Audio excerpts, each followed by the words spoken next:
In the time when the world was young and peaceful, when mortals lived without worry or pain, there dwelled a woman named Pandora in a small cottage surrounded by olive trees. The cottage was a gift from the gods, built of smooth white stones that seemed to glow softly in the moonlight, with windows that always caught the gentlest breeze. Pandora had been crafted by the gods themselves, each deity bestowing upon her a special gift. Athena gave her wisdom, Aphrodite blessed her with beauty, Apollo granted her a voice like honey, and Hermes whispered to her the gift of curiosity. But it was this last gift that would change everything, though not in the thunderous way you might expect. In the corner of her cottage sat a beautiful box, ornate and mysterious, made of dark wood and bound with golden clasps.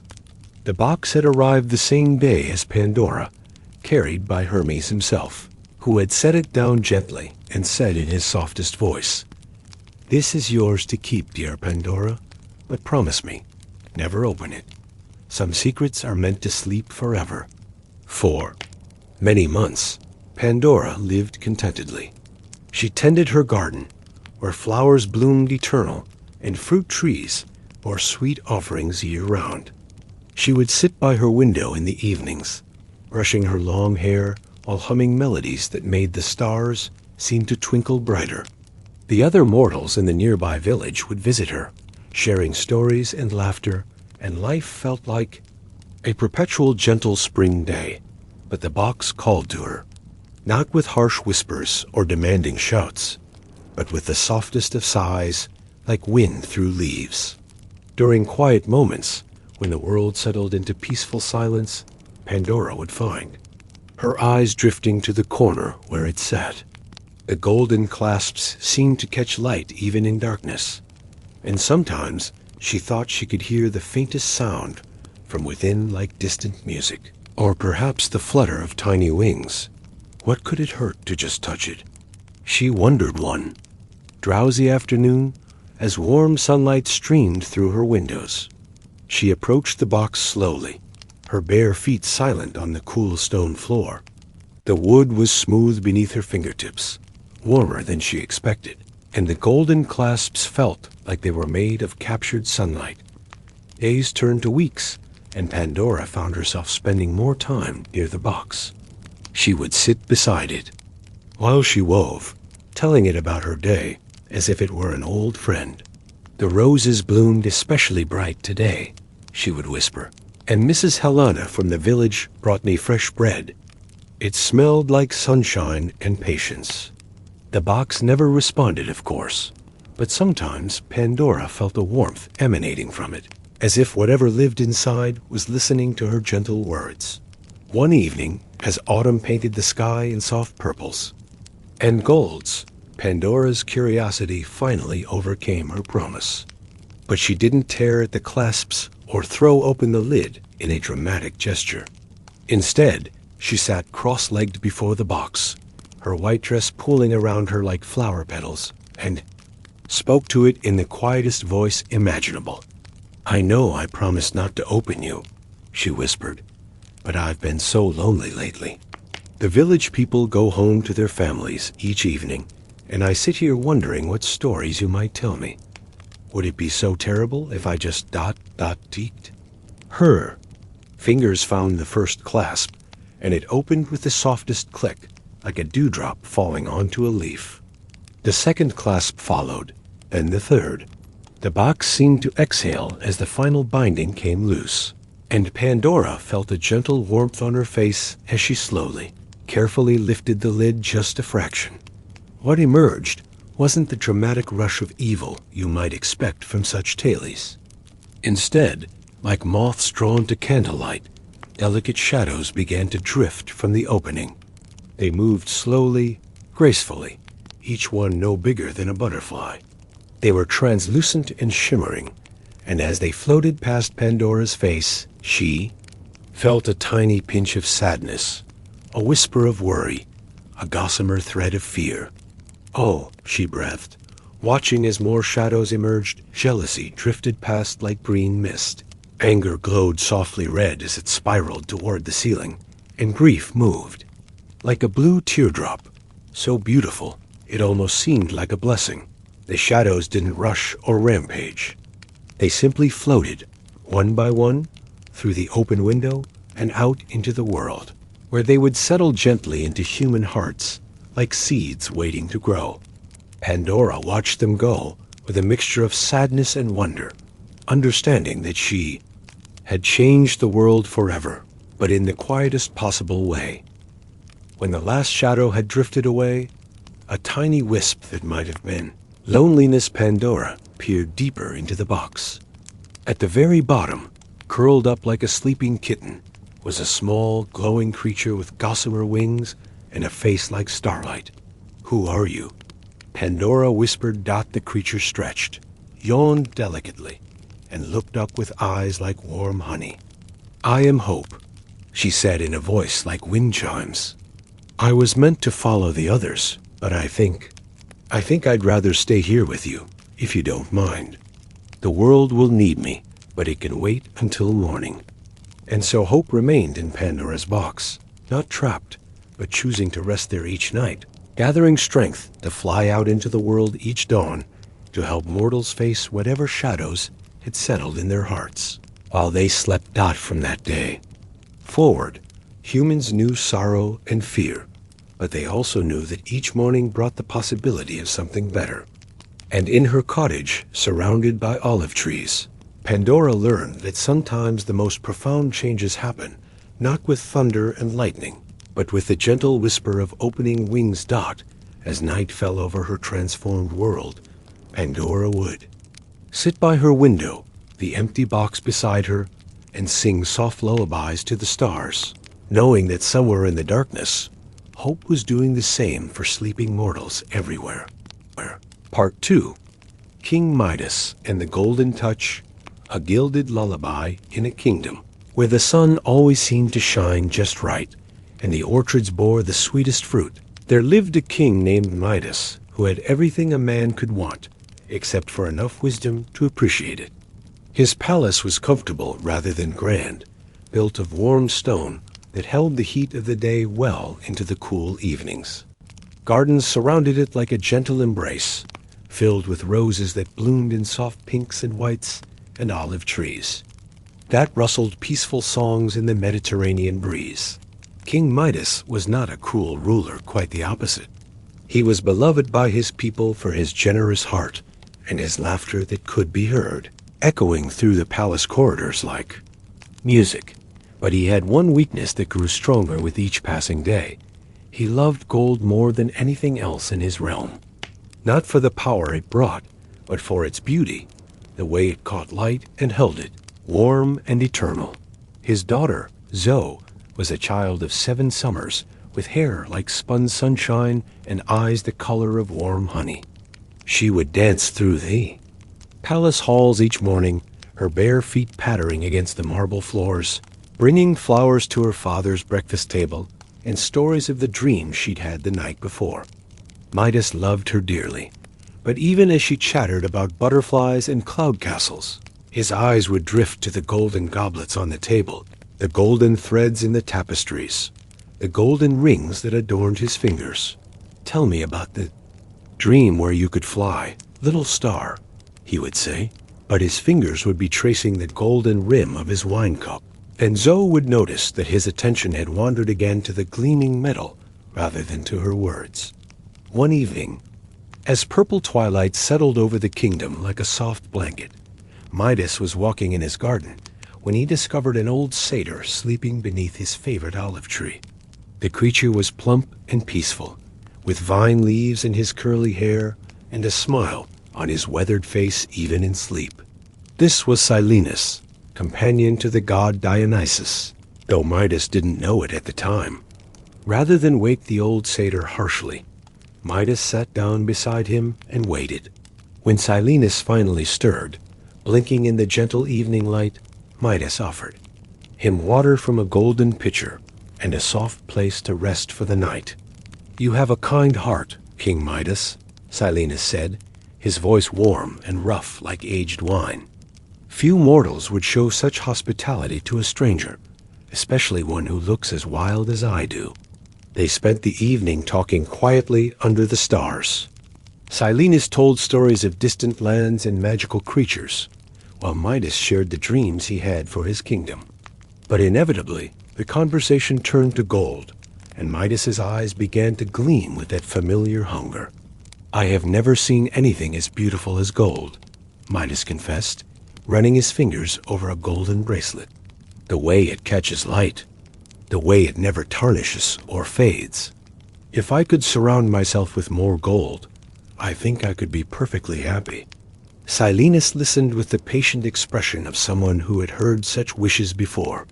When morning came, Dionysus himself arrived to collect his companion, appearing not in thunder and lightning, but as a gentle young man with kind eyes and ivy in his dark hair. "You have shown kindness to my friend," Dionysus said to Midas, his voice carrying the warm resonance of summer afternoons. "Name any reward, and it shall be yours." Without hesitation, Midas made his fateful wish. "Let everything I touch turn to gold." Dionysus's expression grew sad, but he nodded slowly. "So be it, though I fear you may come to regret this gift. The wish shall last until you bathe in the river Pactolus at sunset, should you choose to break it." The transformation began immediately, but gently. When Midas touched the olive tree in farewell, it didn't crash into gold with violent noise. Instead, it shimmered softly, leaves and branches flowing from green and brown to gleaming metal like honey spreading on warm bread. He gasped in delight and touched a rose. It became a perfect golden sculpture, every petal preserved in eternal beauty. For the first hour, Midas felt like the luckiest man alive. He walked through his palace, trailing golden wonder behind him. Pillars became gleaming monuments, tapestries, transformed into metallic masterpieces, and his simple wooden chair became a throne worthy of the gods themselves. But then came breakfast time, and little Zoe came pattering into the dining hall with her usual morning energy, carrying a handful of wildflowers she'd picked from the garden. "Papa, Papa, look what I found growing by the fountain," she called, rushing toward him with the flowers extended. "Careful, little star," Midas said, stepping back instinctively. But Zoe was already throwing her arms around his legs in her customary morning hug. The transformation was silent and beautiful and terrible. Zoe didn't cry out or fall with a crash. Instead, she simply stilled, her joyful expression preserved forever as she became a perfect golden statue of a little girl mid-laugh. Flowers still clutched in her metallic hands. Midas stared at his daughter in horror, but even his scream was quiet, more of a broken whisper than a shout. He knelt beside her golden form, afraid to touch her further, afraid to make it worse. Tears falling silently onto the marble floor. The palace fell into hushed sorrow. Servants moved like ghosts through the corridors, speaking in whispers, if they spoke at all. Midas sat beside his daughter's golden form for hours, telling her stories she couldn't hear, singing lullabies to ears that could no longer listen. When sunset came, painting the sky in gentle roses and purples, Midas carefully, tenderly lifted his golden daughter and carried her to the river Pactolus. The water was warm and welcoming, fed by hot springs that bubbled up from deep in the earth. "Please," he whispered to the river, to Dionysus, to any god who might be listening. "I understand now. I just want my daughter back." He walked into the water, still holding Zoe, and as the warm river flowed around them both, the gold began to wash away like paint in rain. It flowed from his hands first, and from his arms, and finally from Zoe herself. She gasped and blinked and threw her arms around his neck, very much alive and wonderfully, perfectly ordinary. "Papa, I had the strangest dream," she said, her voice like music after the terrible silence. "Everything was shiny and quiet, and I couldn't move, but I could hear you singing to me." They emerged from the river. As the first stars appeared, Midas no longer caring about the gold that now lined the riverbed beneath the water.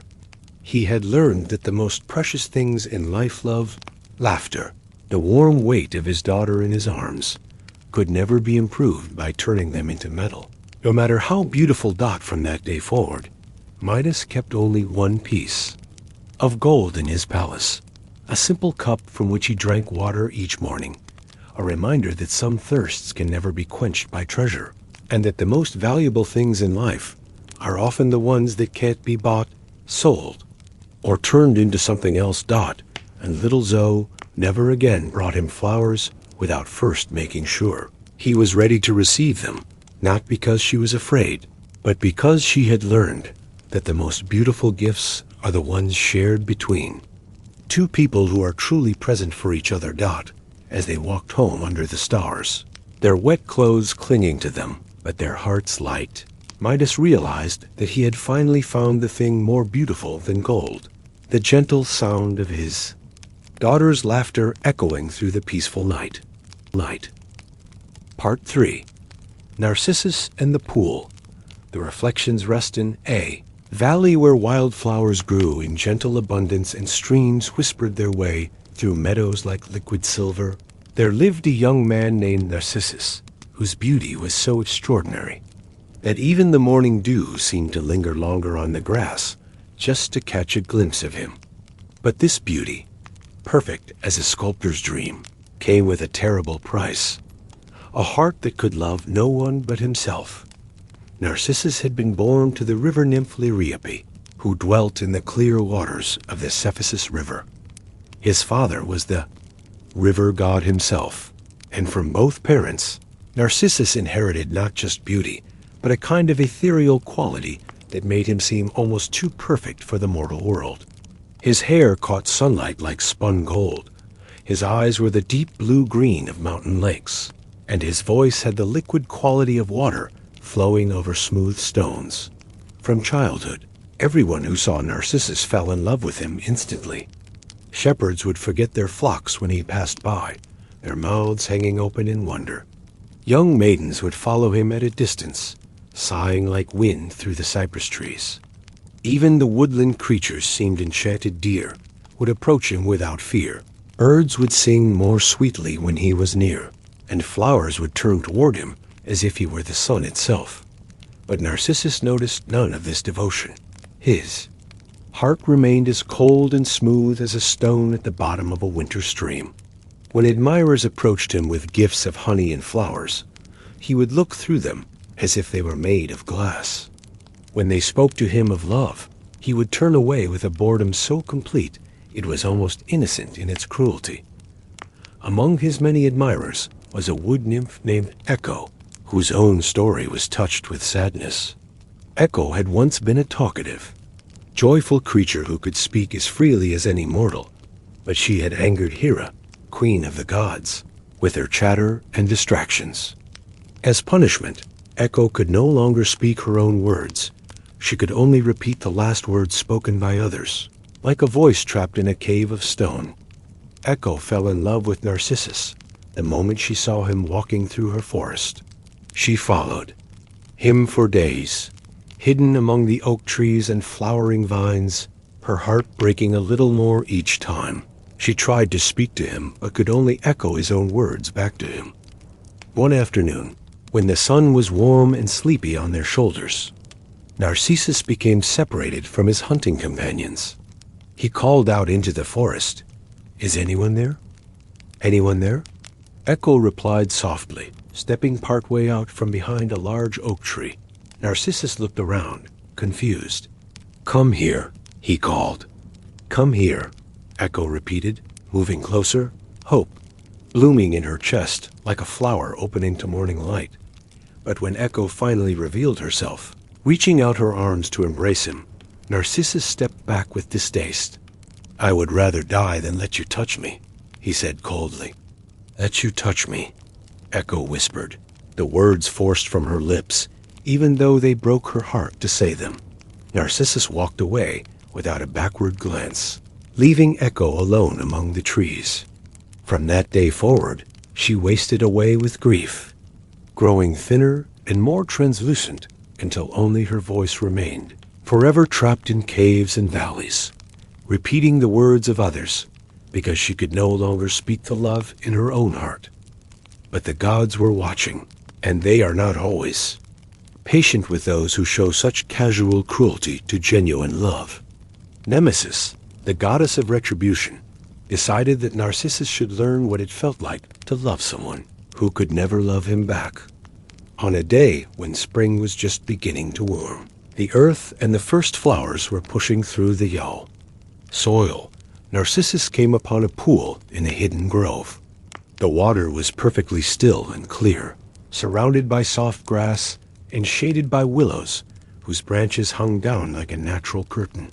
It was the kind of place that invited rest and reflection.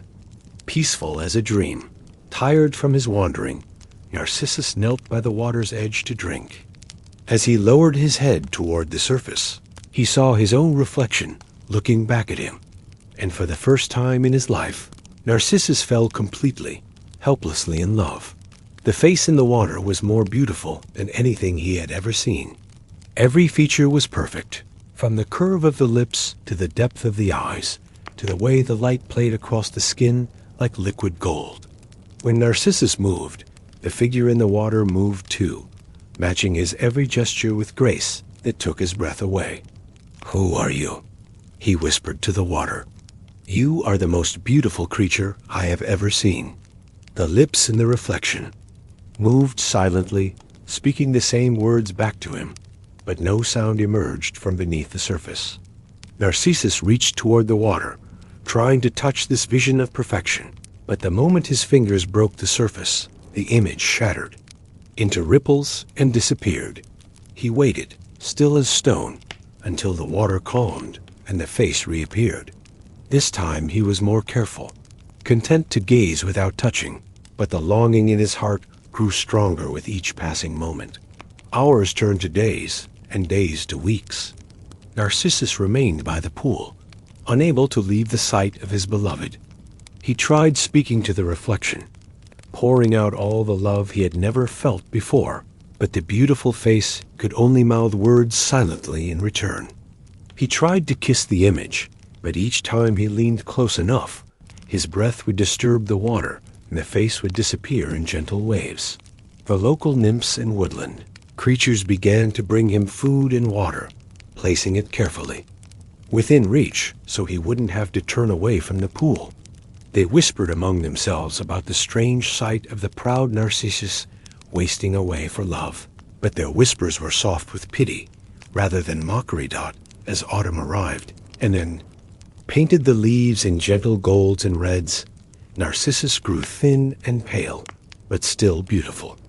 His skin became translucent like morning mist, and his eyes took on the faraway look of someone seeing beyond the visible world. "I understand now," he whispered to his reflection one evening as the sun set behind the willow trees. "You are me, and I am you, and neither of us can ever hold the other. This is what love feels like. This longing that can never be satisfied. This beauty that can never be touched." Echo, who had been watching from the shadows all this time, whispered back, "This is what love feels like."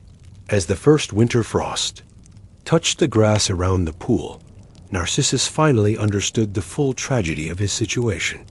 But rather than rage against it, he felt a strange peace settling over him like a soft blanket. He had learned to love, even if the object of his love was impossible to reach. He had finally felt the joy and pain that he had caused so many others to feel.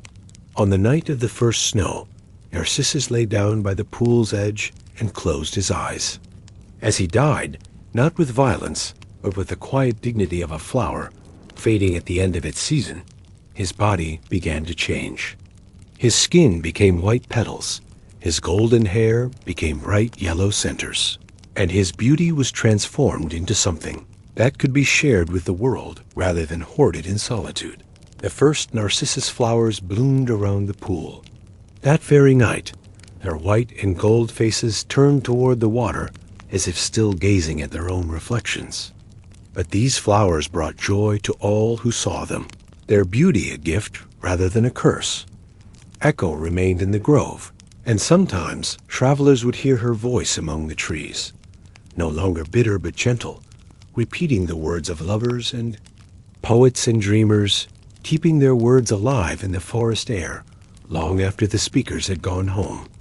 And in the still, clear water of the pool, if you looked carefully on quiet evenings when the light was just right, you might still see a face looking back at you, not Narcissus, but your own reflection, beautiful in its own unique way and worthy of love that could be both given and received. The flowers still bloom there every spring, nodding gently in the breeze, teaching anyone who stops to look that true beauty lies not in gazing endlessly at ourselves, but in opening our hearts to love the world. Around us. Part 4. Orpheus and Eurydice, the song that almost was in the rolling hills of Thrace, where olive groves silver in the wind and the Mediterranean sun warms ancient stones. There lived a young man whose music could make the very mountains weep with joy.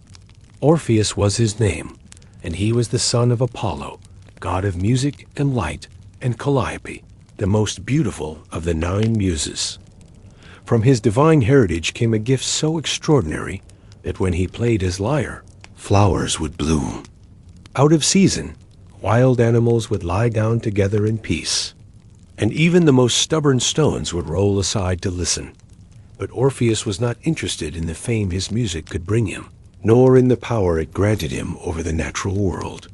His heart belonged entirely to a gentle wood nymph named Eurydice, whose laugh was like water over smooth pebbles, and whose eyes held all the warmth of summer evenings. She was a creature of the forest, born from the heart of an ancient oak tree, and she moved through the woodland with the grace of someone who belonged there completely. They had met on a morning when spring was just beginning to paint the world green again. Orpheus had been sitting by a stream, tuning his lyre and humming softly to himself, when he heard the most beautiful voice he had ever encountered harmonizing with his melody. Looking up, he saw Eurydice standing among the budding trees, her head tilted as she listened to his music, unconsciously adding her own voice to his song. "Please don't stop," she said when she noticed him watching her. "I've never heard anything so beautiful." "Nor have I," Orpheus replied, and he meant her voice, not his own. From that moment, they were inseparable. Orpheus would play, and Eurydice would sing, and together they created music that seemed to heal the very air around them. Birds would gather in the branches above them. Bees would hum in harmony with their melodies, and the wind itself would gentle its voice to better complement their songs. Their love was the kind that makes the world seem brighter just by existing. They would walk through the forests holding hands, Orpheus with his lyre slung across his shoulder, Eurydice gathering flowers that she wove into crowns for both of them. In the evenings, they would sit by firelight, composing new songs together, their voices intertwining like ivy around oak trees. When they decided to marry, all of nature seemed to celebrate with them. The ceremony took place in a grove, sacred to Hymen, god of marriage, surrounded by their friends from the forest dryads and satyrs. Nymphs and woodland spirits all gathered to witness the union of the greatest musician in the world with the nymph whose voice could make angels weep. But even at their wedding, there were signs that happiness this perfect might be too fragile for the world to hold. The sacred fire that should have burned bright and steady flickered constantly, and the smoke made everyone's eyes water with tears they couldn't explain. Hymen himself seemed subdued, his usual jovial manner replaced by a sadness he couldn't quite name. Still, Orpheus and Eurydice were too deeply in love to notice these omens. After the ceremony, they walked together through moonlit meadows, planning their future, talking about the children they would have and the music they would teach them, the garden they would plant together, and the small cottage they would build. Where the forest met the sea, their happiness lasted exactly one perfect day. On the morning after their wedding, Eurydice decided to gather flowers to decorate their new home. She walked through the forest she knew so well, humming one of the songs she and Orpheus had composed together, her feet bare on the soft earth, her hair crowned with wildflowers that had bloomed just for her. She didn't see the viper coiled among the grass until it was too late. The snake, startled by her approach, struck quickly and then slithered away, leaving Eurydice alone with the poison spreading through her veins like cold fire.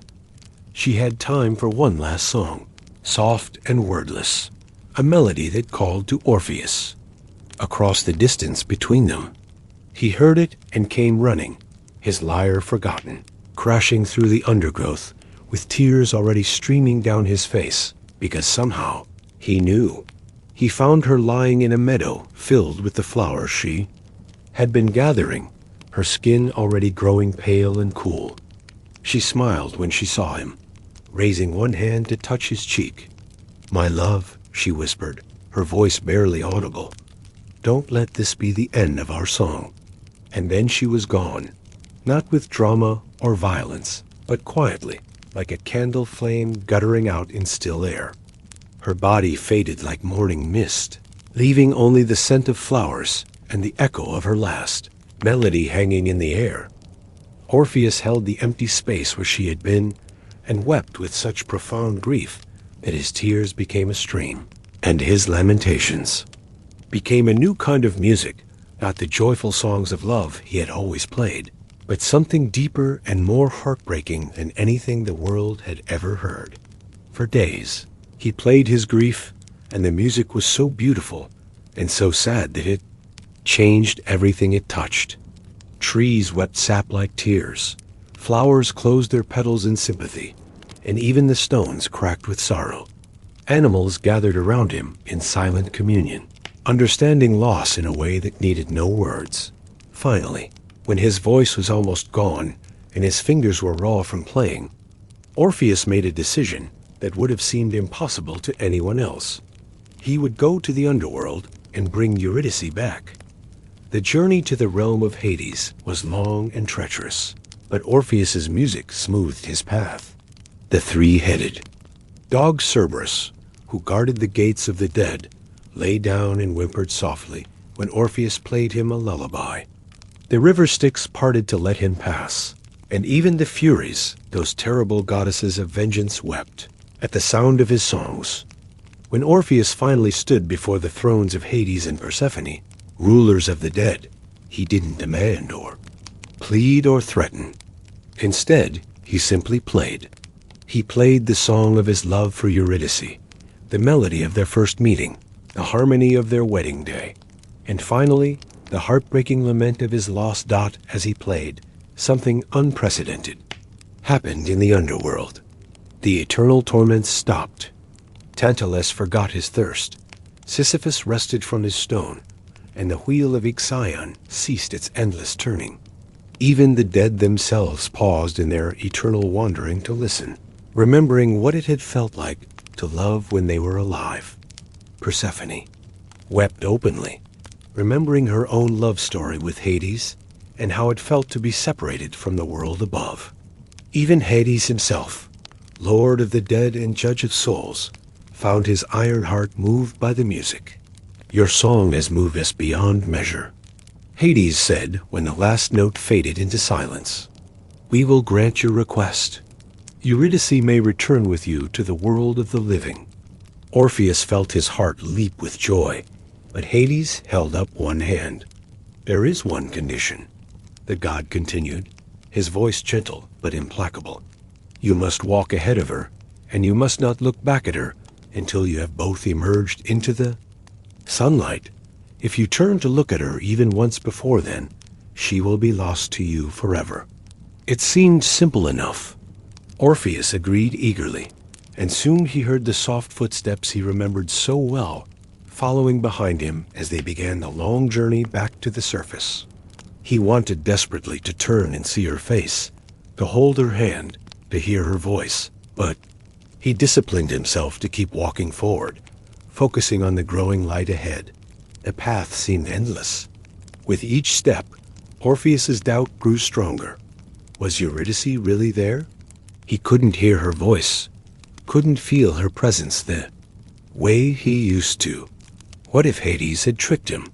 What if he was walking alone toward the surface while she remained trapped in the realm of the dead? As they climbed higher and the tunnel grew brighter, Orpheus's anxiety became almost unbearable. The silence behind him stretched on and on. Surely, if she were really there, she would say something? Sing something? Give him some sign that their love was still real? Finally, when he could see actual sunlight streaming down from the cave entrance ahead, when he was perhaps 50 steps from complete success, Orpheus's love and doubt overwhelmed his caution. He turned around to look at her, to reassure himself that she was really there, and she was. Eurydice stood just a few steps behind him, as beautiful as ever, her hand reaching toward him with infinite love and forgiveness in her eyes. But as their gazes met, she began to fade again, becoming translucent in the growing light. "Orpheus," she whispered, and her voice held no anger, only sadness. "You couldn't wait." "Eurydice!" he cried, rushing toward her, but his hands passed through her like mist. "I'm sorry. I'm so sorry. I just needed to see." "I know," she said softly as she continued to fade. "I know you did, and I love you for it even now. But some things cannot be undone, my heart. Some songs can only be sung once." She smiled at him one last time, a smile full of all the love they had shared and all the love they would never have. The chance to share again. Live, Orpheus. Live and play music that will keep our love alive in the world. Don't let this be the end of joy. Let it be the beginning of a different kind of song. And then she was gone, pulled back into the depths of the underworld, leaving Orpheus alone at the threshold between the world of the living and the realm of the dead. Orpheus emerged into the sunlight, but the world seemed dimmed forever. He never married again, never loved again in the way he had loved Eurydice. But he did as she had asked. He lived, and he played music that carried their love story to every corner of the world.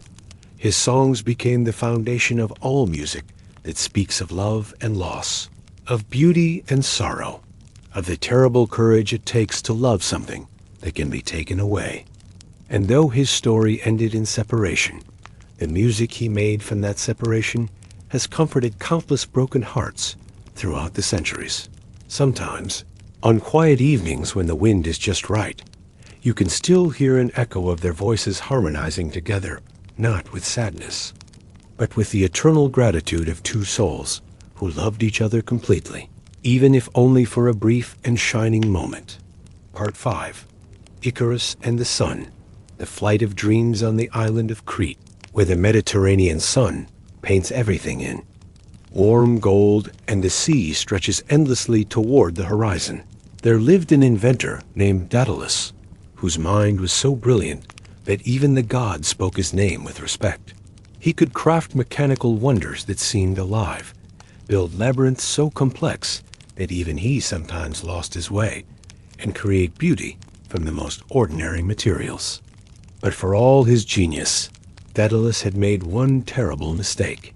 He had agreed to work for King Minos, a man whose cruelty grew larger with each passing year.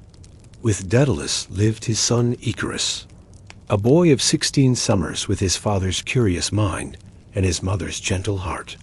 Icarus had been born on the island, and to him, Crete was the entire world. He spent his days helping his father in the workshop, learning to carve wood and shape metal, to mix pigments and design mechanisms that could move on their own. But more than anything, Icarus loved to watch the birds that wheeled and danced in the sky above their island home. "Father," he would say, lying on his back in the grass while seabirds soared overhead, "what do you think it feels like to fly?" Daedalus would pause in his work and join his son on the grass, both of them watching the gulls and eagles dance on invisible currents of air. "I imagine it feels like freedom," he would say softly, like being able to go anywhere in the world, to see everything from above, to touch the clouds themselves. Neither of them knew that this innocent dream would soon become both their salvation and their sorrow. The trouble began when King Minos commissioned Daedalus to build something terrible, a labyrinth beneath the palace to house the Minotaur, a creature born from the king's wife's curse. The maze was to be so complex that no one who entered it could ever find their way out. Daedalus built it, though the work broke his heart a little more each day, knowing that innocent people would be sent into those twisting passages to die. When the labyrinth was complete, King Minos made a decision that chilled Daedalus to the bone. He would never allow the architect to leave Crete, for fear that Daedalus might reveal the secrets of the maze to others. Father and son found themselves prisoners on their own island, confined to a comfortable tower, but prisoners nonetheless. "We are birds in a cage," Icarus said sadly one evening, watching the sunset paint the sky in soft purples and roses. "The most beautiful cage in the world, but still a cage." "Then we must learn to fly like birds," Daedalus replied, and for the first time in months, there was hope in his voice. From that night forward, Daedalus worked in secret on his greatest invention. During the day, he and Icarus would go about their usual routines, but when darkness fell, they would climb to the highest room of their tower and work by candlelight on a project that seemed impossible. Wings for human beings. Daedalus had studied the birds for years, watching how they moved through the air, how their feathers caught and directed the wind, how they could soar for hours without seeming to tire. Now he put that knowledge to use, crafting frames of lightwood and binding them with strong thread.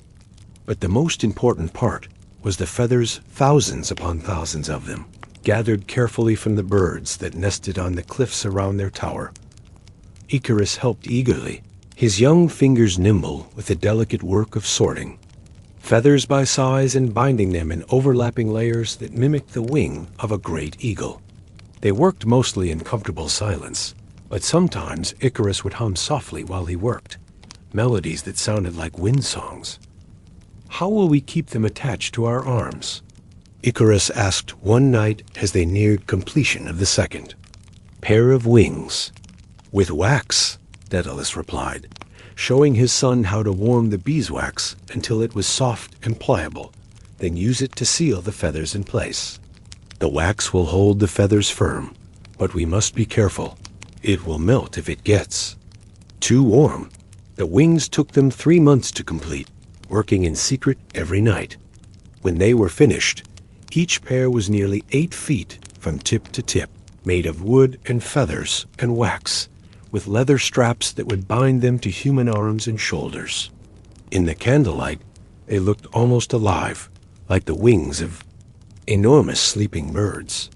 On the night they planned to escape, Daedalus held his son close and spoke to him with the solemnity of a prayer. "Listen to me carefully, Icarus. When we fly, you must stay close to me and follow my path exactly. Do not fly too low, for the sea spray will dampen the feathers and make them heavy. But most important of all, do not fly too high. If you go too close to the sun, the wax will melt, and the wings will fall apart." "I understand, Father," Icarus said, though his eyes were bright with excitement and anticipation. "I'll stay right behind you." They climbed to the highest window of their tower just as dawn was breaking over the sea. The wings felt strange on their backs, lighter than expected but powerful, like wearing the strength of eagles.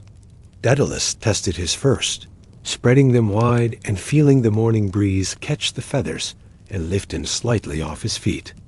"Works," he breathed in wonder. "By all the gods, it actually works." Icarus strapped on his own wings with trembling fingers, and when he spread them for the first time, he gasped at the sensation. The wind seemed to speak to him through the feathers, telling him secrets about currents and thermals and the pathways that led through the sky. "Are you ready?" Daedalus asked, positioning himself at the window ledge. Icarus nodded, his heart beating so fast he thought it might burst with joy. "I've been ready my whole life." Together, they leaped into the morning air. For the first few moments, it felt like falling, but then the wings caught the wind, and they were flying actually. Flying, soaring over the waves, like the birds they had watched for so many years. The sensation was even more wonderful than Icarus had imagined. The wind rushing past his face, the ground falling away beneath him, the endless blue sky opening up in all directions like a pathway to anywhere. Daedalus flew steadily ahead, his wings beating in a measured rhythm, staying well above the sea, but not venturing too high into the warming air. For the first hour, Icarus followed obediently, content just to marvel at the miracle of flight, at the way the island of Crete grew smaller behind them, and the open sea stretched endlessly ahead. But as they flew further from land and the sun, climbed higher in the sky, Icarus began to feel something he had never experienced before: true freedom. The whole world was spread out below him like a map, and every direction led to adventure. Why should he content himself with his father's careful, measured flight when he could soar higher, see further, touch the very dome of heaven itself? "Father," he called, his voice carried away by the wind. "Look how high we can go." And with that, he angled his wings upward and began to climb toward the sun dot at first. It was glorious. The air grew thinner and cleaner. The sky became a deeper blue, and below him, the sea looked like a sheet of hammered silver. Icarus laughed with pure delight, spinning and diving and climbing again, drunk on the freedom of unlimited sky. But the sun was stronger up there, and warmer. The wax that held his feathers began to soften in the heat, and one by one, the feathers started to come loose. Icarus noticed it first as a tickling sensation, as individual feathers drifted past his face on the wind. "No," he whispered, looking at his wings and seeing the gaps that were beginning to appear. "Not yet. Please, not yet." He tried to angle downward, back toward his father's safer altitude, but it was too late. The wax was melting rapidly now, and feathers were falling away in great clumps. His beautiful wings, the product of months of careful work and a lifetime of dreams, were dissolving in the warm air. "Father," he called, but his voice was lost in the wind, and Daedalus was already far ahead, following his own careful path toward freedom. Icarus fell, but not with the violent crash you might expect. Instead, he dropped gently at first, supported by the feathers that remained, then faster as more of his wings dissolved. He had enough time to look around him one last time, at the sun that had called to him so irresistibly, at the sea that rushed up to meet him, at the scattered feathers that danced around him like snow. And in those final moments, Icarus felt something unexpected, not regret, but gratitude. He had flown. He had touched the sky, had seen the world from the perspective of the gods themselves, had felt what it was like to move through the air on wings of his own making. Most people live their entire lives without experiencing such wonder, such perfect freedom, even for a moment. The sea where Icarus fell is still called the Icarian Sea, and sometimes, on clear mornings when the light is just right, fishermen report seeing white feathers floating on the waves, as if somewhere high above, invisible wings are still carrying dreams toward the sun. Daedalus flew on, not knowing what had happened, until he reached the safety of Sicily and turned to look for his son. When he saw only empty sky behind him, he understood immediately what had occurred, and his cry of grief echoed across the water like the call of a solitary bird. But even in his sorrow, Daedalus knew that Icarus had died doing what he loved most, flying, free under the open sky, reaching for something beautiful and impossible and worth the reaching. And sometimes, late at night when the stars were bright, Daedalus would look up at the sky and imagine he could see his son there, still flying, still climbing toward the light, finally free to soar as high as his dreams could carry him. The story, spread throughout the ancient world, carried by sailors and merchants and wandering poets, and it became a reminder that while it's dangerous to fly too close to the sun, it's even more dangerous never to fly at all. For in the end, Icarus had tasted a kind of freedom that most mortals never know, and for one shining moment, he had touched the face of heaven itself. Part 6. Persephone's Return. The seasons of sleep in, the time when the world knew only eternal. Spring, when flowers bloomed continuously, and harvests came whenever mortals needed them. There lived a young goddess, whose laughter was so bright it could make the darkest caves fill with light. Persephone was her name, and she was the daughter of Demeter, goddess of the harvest, whose love for her child was so complete that it infused every growing thing with life and abundance. Persephone had never known winter, had never seen a leaf fall, or watched frost gather on morning grass. Her world was one of perpetual growth and beauty meadows that stretched endlessly under warm sunshine, orchards heavy with fruit, gardens where she tended flowers that bloomed in colors so vivid they seemed to glow with their own inner light. She was young and innocent and curious about everything, especially the world beyond her mother's protective gaze. "Mother," she would say, braiding narcissus flowers into her long dark hair, "what lies beyond the mountains? What grows in thee? Places we've never seen?" Demeter would smile and gather her daughter close, breathing in the sweet scent of the flowers that always seemed to follow Persephone wherever she went. "Everything you need is here, my heart," she would reply. "Why dream of distant places when paradise surrounds us?" But Persephone's curiosity was as natural as her beauty, and it grew stronger with each passing day.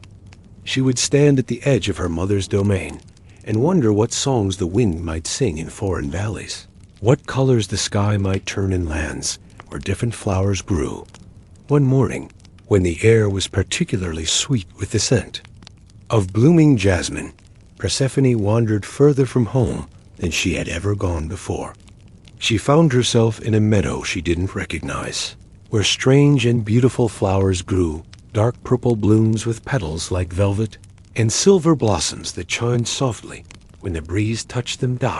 As she knelt to examine these mysterious flowers, the earth beneath her began to tremble, not violently, but with the deep, rhythmic pulse of a giant heartbeat. Slowly, gently, the ground opened like a flower blooming in reverse, and from the depths rose a chariot drawn by horses the color of midnight. The driver of the chariot was tall and pale, with dark hair that seemed to hold shadows within it, and his eyes like deep pools that reflected no light, yet somehow weren't frightening. This was Hades, lord of the underworld, and he had been watching Persephone from afar for months, captivated by her brightness, and wondering what it would be like to have such light in his kingdom of eternal twilight. "Don't be afraid," he said, his voice deep and gentle like distant thunder. "I don't wish to harm you." Persephone stood slowly, more curious than frightened. No one had ever told her to fear the dark. Her mother's protection had been so complete that the concept of danger was foreign to her. "Who are you?" she asked. "I've never seen horses like yours before." "I am Hades," he replied, stepping down from his chariot with movements that were surprisingly graceful. "I rule the realm below, where souls go to rest after their time in the upper world.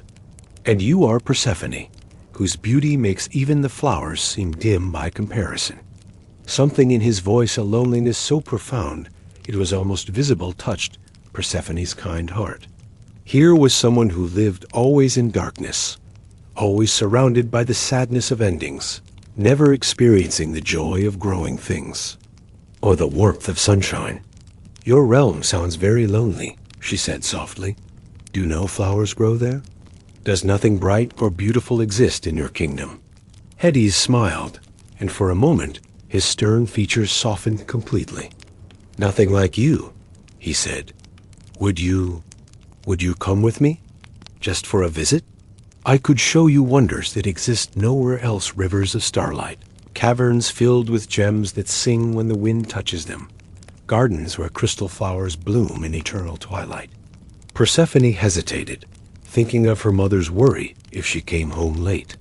But her curiosity was stronger than her caution, and Hades seemed genuinely kind despite his dark appearance. "Just for a little while?" she asked. "Just for a little while," he promised. The journey to the underworld was not the terrifying descent you might imagine. Hades' chariot moved smoothly downward through passages lined with luminescent stones that provided a gentle, pearl-like light. As they traveled deeper, Persephone saw that his realm was indeed beautiful, in its own way, not the bright, vivid beauty of her mother's domain, but something more subtle and profound. There were rivers that flowed with liquid silver and caves where amethyst and diamond formations created intricate sculptures that looked like frozen music. The air was cool and clean, scented with minerals and underground springs, and there was a peace here that Persephone had never experienced in the busy, growing world above. "It's not what I expected," she admitted as they arrived at Hades' palace. A structure carved from black marble, but inlaid with silver and gems that made it seem to shimmer in the gentle light. "Most people fear what they don't understand," Hades said, helping her down from the chariot. "But you see beauty where others see only darkness. That's why I... He stopped, not finishing the sentence, but Persephone understood. Here was a being who had been alone for eons, surrounded by duty and solemnity, and she was perhaps the first person to look at his realm and see wonder instead of horror. Time moved differently in the underworld. What felt like hours might have been days or weeks. In the world above, Hades showed Persephone his kingdom with the pride of someone sharing a beloved secret. The fields of Asphodel, where good souls wandered in peaceful contemplation. The Lethe River, where painful memories were gently washed away. The gardens where he grew flowers of living light that bloomed only in darkness. And Persephone found herself genuinely enchanted. She had never seen such quiet beauty, had never experienced the profound peace that came from being in a place where nothing hurried, where time seemed to flow like honey, where every moment could be savored without the pressure of constant growth and change. "In my mother's realm," she confided to Hades as they walked through a grove of silver trees, "everything is always becoming something else. Seeds become flowers, flowers become fruit, seasons change and change again. It's beautiful, but sometimes I wonder what it would be like to simply be, to exist in a moment that doesn't have to transform into the next one." Hades listened with the attention of someone who had been hungry for conversation for centuries. "Here," he said, "we have eternity. Every moment lasts as long as you want it to. Nothing has to end unless you choose to let it end." Without realizing it, Persephone had begun to fall in love, not with Hades' darkness, but with his loneliness, his gentleness, the way he looked at her as if she were the first sunrise he had ever seen. And Hades, who had never known warmth or brightness in his shadowy realm, found himself transformed by her presence, discovering that love could bloom even in the deepest darkness. But above, in the world of growing things, Demeter had discovered her daughter's absence and was frantic with grief and worry. She searched everywhere, calling Persephone's name until her voice was hoarse, abandoning her care of the crops and harvests as she focused only on finding her child. Without Demeter's attention, the world began to change. Plants stopped growing. Flowers closed their petals and refused to bloom again. And for the first time in the history of the world, leaves began to turn brown and fall from their branches. A new season was being born from a mother's grief, the season that would come, to be called winter. Meanwhile, in the underworld, Persephone had been there so long that she had begun to feel truly at home. Hades had given her a garden of her own, where she grew flowers that existed nowhere else, blooms that captured starlight and held it. vines that sang soft lullabies when the underground winds stirred them. She had even begun to eat the food of the underworld, including 6 seeds from a pomegranate that Hades had offered her, sweet and dark as garnets. But eventually, the cries of her mother reached even into the depths of Hades' kingdom, carried by the wind and the turning of the earth itself. Persephone heard Demeter's voice calling her name, filled with such anguish that it broke her heart. "I have to go back," she told Hades, though saying the words felt like tearing herself in half. "My mother needs me. The world above is dying without her care, and she cannot care while she grieves for me." Hades nodded, though his eyes filled with a sadness deeper than any she had ever seen. "I know," he said quietly. "I have always known. This moment would come. I just hoped ... I hoped we might have a little longer." But then Zeus himself descended into the underworld, accompanied by Hermes, the messenger god. The situation above had become so dire that even the king of the gods was concerned. "Persephone must return," Zeus declared. "The world cannot survive. Eternal winter." But he looked at the pomegranate seeds that Persephone had eaten, and his expression grew thoughtful. "She has eaten of the food of the dead. By the ancient laws, she belongs here now." Persephone felt her heart break, torn between 2 loves, her love for her mother and the growing world, and her love for Hades and the peaceful kingdom they had begun to build together. But Hades, who had learned about love from Persephone herself, made a choice that surprised everyone. "Let her go," he said. "Let her return to her mother and heal the world above. I would rather have her happiness than her presence." Zeus nodded approvingly, but then added, "However, the law of the pomegranate. Seeds cannot be completely ignored. Persephone, because you ate 6 seeds of the underworld, you must spend 6 months of each year below with Hades. The remaining 6 months you may spend above with your mother." And so was born the rhythm that governs the world to this day. 4. 6 months, Persephone lives above with Demeter, and her joy at being reunited with her daughter makes the goddess of the harvest pour all her love into the world. Spring comes with Persephone's return, followed by the abundance of summer and the harvest of autumn.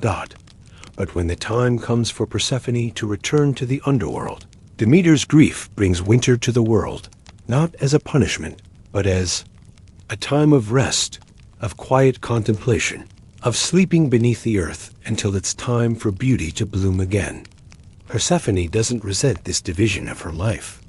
She has learned that love can take many forms, and that sometimes the deepest love means accepting change as natural as the turning of seasons. In the underworld, she rules beside Hades as queen of the dead, bringing compassion and gentleness to a realm that had known only justice and solemnity. Above, she brings the wisdom of darkness to the realm of light, teaching her mother in all growing things that rest is as necessary as growth, that endings can be as beautiful as beginnings. And twice each year, when she transitions from one world to the other, Persephone takes a moment to stand at the threshold between light and dark, breathing in the beauty of both realms, grateful for a love so deep it could create the very seasons themselves. Sometimes on quiet spring mornings, when the first flowers are pushing through the soil, or on peaceful autumn evenings when the last leaves are falling gently to earth, you can feel Persephone's presence in the air, the goddess who learned that the greatest love stories are not about possession, but about the willingness to let someone you love be exactly who they need to be, even if it means sharing them with the world. Part 7. Pygmalion's perfect love, the statue's dream, the ancient city of Cyprus, where the Mediterranean sun warmed white marble until it glowed like captured moonlight. There lived a sculptor named Pygmalion, whose hands could coax life from the coldest stone. His workshop was filled with creations so lifelike that visitors would sometimes speak to them, expecting answers, and birds would land on the stone shoulders of his figures, mistaking them for living beings. But Pygmalion was a lonely man, isolated, not by choice, but by his own impossibly high standards for love. He had seen too much of the world's harshness, too many relationships built on convenience rather than genuine feeling, too many hearts that promised forever but changed with the seasons. Rather than settle for anything less than perfect love, he had chosen solitude, pouring all his passion and tenderness into his art. "I will love no mortal woman," he had declared after witnessing yet another loveless marriage in the city. "For I have never met one whose heart is as beautiful as the faces I can carve from stone." His sculptures were indeed breathtaking. Each piece seemed to capture not just physical beauty, but the essence of grace itself. The way light falls across a shoulder, the gentle curve of a hand in repose, the serene expression of someone lost in pleasant dreams. But these masterpieces brought him no comfort, only emphasized his loneliness as he returned each evening to his empty house, surrounded by beautiful faces that would never speak his name. One autumn morning, when the air was crisp with the promise of winter and the light in his workshop held that special golden quality that artists prize above all else, Pygmalion began work on a new piece. He had no commission for this one, no patron waiting for its completion. This sculpture would be for himself alone, an exploration of everything he believed feminine beauty could be. He chose his marble carefully, a piece of Parian stone so pure. It seemed to glow with inner light, so fine-grained that he could carve details as delicate as the veins in a leaf. As he began to work, something unusual happened. Instead of planning each cut and angle as he normally did, Pygmalion found himself letting his hands move intuitively, allowing the stone itself to guide his tools. Days flowed into weeks as he worked with an intensity he had never experienced before. He would arrive at his workshop before dawn and remain until the last light faded, stopping only when his hands shook too badly to hold his chisels. He carved with a tenderness that surprised even him, as if he were not cutting away unwanted stone, but rather freeing someone who had been waiting patiently inside the marble to be released. The figure that emerged was extraordinary, even by Pygmalion's standards. She stood life-sized, one hand extended as if reaching for something just out of sight, her head turned slightly as if listening to distant music. Her hair fell in waves that seemed to move in an unfelt breeze, and her expression held a quality of serene anticipation, as if she were waiting for something wonderful that she knew was about to happen. But it was more than just technical perfection. That made this sculpture special. Somehow, Pygmalion had managed to capture something ineffable, a sense of warmth, of personality, of a soul that existed just beneath the surface of the stone. Looking at her, you could almost imagine what her voice might sound like, what topics might make her laugh, what dreams she might cherish in the quiet moments before sleep. "You're beautiful," Pygmalion whispered to the completed statue, and immediately felt foolish for speaking aloud to carved stone. But she was beautiful, more beautiful than anything he had ever created, and he found himself lingering in his workshop each evening, reluctant to leave her alone in the darkness dot as days passed. Pygmalion's behavior grew stranger. He began talking to the statue as if she were alive, telling her about his day, sharing thoughts he had never voiced to any living person. He brought her gifts, fresh flowers that he placed in her outstretched hand, silk scarves that he draped around her shoulders, jewelry that he fastened around her neck and wrists. "I know you can't answer," he would say, arranging the flowers with infinite care, "but I like to think you enjoy these small offerings.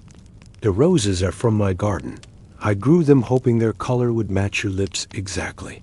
He named her Galatea, after the sea nymphs who danced in the foam of ocean waves, and he found himself completely, hopelessly in love with his own creation. It was a love that filled him with both joy and despair. Joy because she was everything he had ever dreamed of in a companion. Despair because she would never be more than beautiful stone. The other citizens of Cyprus began to worry about their talented but eccentric sculptor. They would see him at the market, carefully selecting the finest fruits and bringing them home, presumably to arrange before his statue. They watched him purchase soft fabrics and precious gems, all for a woman made of marble who could never acknowledge his devotion. He's lost his mind, some whispered. Living alone with his sculptures has driven him mad. But others, the ones who had seen Galatea, understood. There was something about the statue that defied explanation, a presence so strong that even visitors found themselves speaking more softly in her presence, as if afraid to wake someone who was merely sleeping. As winter deepened and the festival of Aphrodite approached, Pygmalion grew more despondent.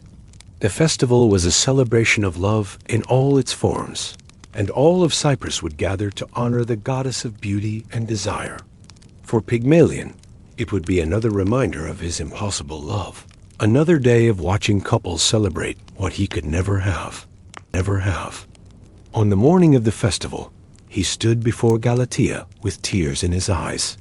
"I wish I could take you with me," he said softly, adjusting the golden necklace at her throat. "I wish you could see the city dressed in flowers, hear the music and laughter. Most of all, I wish you could tell me what you think of it all. What makes you happy? What dreams live behind those beautiful eyes?" The festival itself was everything it always was: music and dancing, feasting and celebration. The air thick with the scent of burning incense and blooming flowers. But Pygmalion moved through it all like a ghost, his thoughts constantly returning to his workshop and the woman who waited there in eternal silence. When it came time to make offerings at Aphrodite's altar, Pygmalion knelt before the goddesses, statue, and spoke from the deepest part of his heart. "Goddess of love," he whispered, "I know my devotion to a marble statue must seem like madness to you, but she is more real to me than any living woman I have ever met. If it is within your power, if such a thing is even possible, I pray you might give her life. Not because I deserve such a miracle, but because I believe she deserves to experience all the beauty and joy this world can offer." Aphrodite heard his prayer, and perhaps more importantly, she saw into his heart. Here was a love so pure, selfless, that it sought not possession, but simply the beloved's happiness.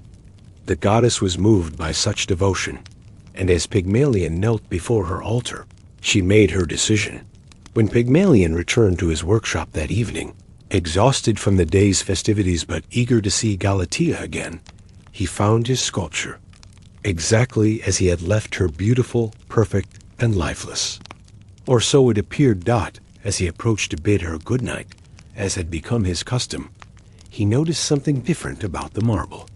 It seemed warmer somehow, with a subtle flush beneath the surface that hadn't been there before. He reached out to touch her hand, as he had done countless times, but this time the stone felt different, softer, warmer, with a texture that seemed almost ... Galatea's single quotes S fingers moved. Pygmalion jumped back, certain that exhaustion and wishful thinking had made him imagine the movement. But as he watched, breathless and trembling, color began to spread through the marble like sunrise breaking across a winter landscape. The pale stone of her skin flushed pink, her lips reddened like blooming roses, and her hair darkened to warm chestnut brown. Most miraculous of all, her eyes opened. They were exactly the color Pygmalion had always imagined. They would be deep brown with flecks of gold, full of intelligence and kindness and wonder at the world she was seeing for the first time. She looked directly at him, and her lips curved in a smile so radiant it seemed to light the entire workshop. "Pygmalion," she said, and her voice was like music, exactly the sound he had dreamed it would be. "I heard you calling to me, even in the darkness. I've been waiting so long to answer." He fell to his knees, overwhelmed by the miracle he was witnessing. "Galatea, is it really you? Are you truly alive?" She stepped down from her pedestal with movements as graceful as a dancer, her bare feet touching the workshop floor for the first time. "I am as alive as your love for me," she said, reaching out to touch his face with wondering fingers. I remember everything, every word you spoke to me, every gift you brought, every moment you spent in my presence. Your love called me into being, and now I am here to love you in return. From that night forward, Pygmalion and Galatea lived as the most devoted couple Cyprus had ever seen. She brought light and laughter to his previously solitary life, while he showed her all the wonders of the world she had been born into. They were married within the month, in a ceremony attended by the entire city, including Aphrodite herself, who appeared as a radiant woman in the crowd and smiled her blessing upon the union. Galatea proved to be everything Pygmalion had hoped. Fuller and more intelligent, kind, curious about the world around her, with a laugh that could brighten the cloudiest day, and a way of seeing beauty in the smallest details of life. She learned quickly about mortal existence, but she never lost the sense of wonder that came from having been born as a conscious adult, seeing everything with fresh eyes. They had children together, beautiful daughters who inherited their mother's grace and their father's artistic talent. And Pygmalion never sculpted another female figure, for he had found in life what he had been searching for. In stone, a love so perfect that no art could improve upon it in his later years. When visitors would ask about the secret of his happiness, Pygmalion would smile and look at Galatea, who might be tending their garden or playing with their grandchildren, still as beautiful as the day she first opened her eyes. "I learned," he would say, "that true love is not about finding someone perfect, but about loving someone so completely that your devotion itself becomes a kind of magic.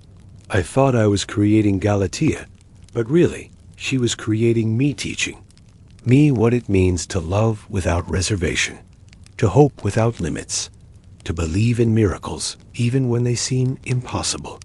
And sometimes, late at night when the house was quiet and they lay together listening to the sound of the sea beyond their windows, Galatea would whisper to her husband, "Thank you for seeing me before I could see myself, for loving me before I could love you back, for believing in something beautiful even when it existed only in your imagination." Their love story became legend throughout Cyprus and beyond, inspiring countless other artists and dreamers to believe that the impossible might just be possible, that love pure enough and strong enough can indeed work miracles, and that sometimes the most beautiful creations come not from what we make with our hands, but from what we create with our hearts. Part 8. Psyche and Cupid. Love in the Darkness. In a kingdom where 3 daughters bloomed like flowers in their father's palace, there lived a princess named Psyche, whose beauty was so extraordinary that people would travel from distant lands just to catch a glimpse of her face. But this was not the simple, earthly beauty of other mortals. Psyche possessed a loveliness so pure and radiant that flowers would turn toward her as if she were the sun itself, and even the most jaded observers would find themselves moved to tears by the sight of her. Her 2 older sisters, Harmonia and Helena, were considered great beauties in their own right, and had married well to neighboring princes. But Psyche's beauty was of such a different quality that it overshadowed theirs completely, not through any fault of her own, but simply by existing. She was kind and gentle, with a laugh like silver bells, and a way of listening to others that made them feel truly heard. Yet despite all these qualities, or perhaps because of them, Psyche found herself tragically alone. The problem was that her beauty had become legendary throughout the known world. Suitors would come from far and wide, drawn by stories of her loveliness, but when they actually met her, they found themselves too intimidated to speak. She seemed too perfect, too otherworldly, like a goddess who had mistakenly taken mortal form. Men would stutter and stumble in her presence, then retreat, convinced that someone so beautiful could never be interested in ordinary mortals like themselves. "It's a curse," Psyche confided to her nurse one evening as she sat by her window, watching couples walk together in the garden below. "My beauty is supposed to be a gift, but it has built walls around me that no one dares to cross. I would gladly trade it all for one person who could see past my face to whatever lies beneath. The situation became even more complicated when people began to worship Psyche as if she were a goddess. Temples to Aphrodite stood empty, while crowds gathered outside Psyche's palace, leaving offerings of flowers and precious objects, praying to her as if she could grant their wishes. The princess was horrified by this development, but her protests only seemed to convince people that her humility was further proof of her divine nature. Meanwhile, in her palace on Mount Olympus, the real goddess Aphrodite was growing increasingly angry about this mortal girl who dared to rival her in beauty and worship. Aphrodite was not typically a cruel goddess, but she was proud of her position as the most beautiful being in existence. And the sight of her empty temples, while crowds gathered to worship a mere mortal, filled her with jealous rage. "This cannot continue," she declared to her son Eros, known to mortals as Cupid, the young god of love whose golden arrows could make anyone fall desperately in love with the first person they saw. "I want you to go to this Psyche and make her fall in love with the most hideous, unworthy creature you can find. Let her beauty be wasted on someone so repulsive that the world will turn away from her in disgust." Eros nodded obediently. He had always been a dutiful son and prepared his arrows for the task. But when he flew down to earth and crept into Psyche's chamber to shoot her while she slept, something unexpected happened. The moonlight streaming through her window illuminated her face with such gentle beauty, such peaceful innocence, that Eros found himself stunned into stillness. Here was beauty without vanity, perfection without pride. Even in sleep, Psyche's expression was kind, as if she were dreaming of helping someone or sharing joy with a friend. Eros had seen countless beautiful mortals in his eternal existence, but he had never encountered someone whose inner goodness seemed to shine through their physical form so clearly. As he stood there, arrow nocked and ready, Eros accidentally scratched himself with one of his own golden arrowheads. The magic meant for Psyche flowed into him instead, and he fell instantly, completely, hopelessly in love with the sleeping princess. The god of love had been struck by his own arrow, and the irony was not lost on him, even as his immortal heart began to race with an emotion he had helped others feel, but had never experienced himself. Here was the one person in all the world he could never have, a mortal whose beauty had already angered his mother beyond reason, whose very existence threatened the stability of Olympus. From that night forward, Eros found himself unable to complete his mother's task. Instead, he began to protect Psyche in secret ways. When suitors came who might have been cruel or selfish, he would influence their hearts to make them lose interest. When her father worried about her future, Eros would send him dreams of reassurance.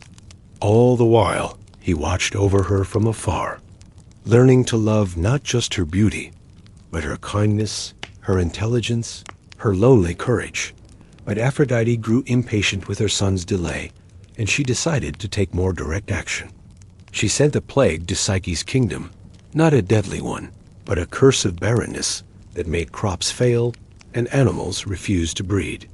When the desperate king consulted the oracle at Delphi, he received a terrifying prophecy. The princess must be taken to the highest mountain peak and left alone, dressed as a bride. There, a terrible winged serpent will come to claim her as his wife. Only through this sacrifice will the kingdom be saved. The king returned home with a heart heavy as stone, but the oracle's words could not be ignored.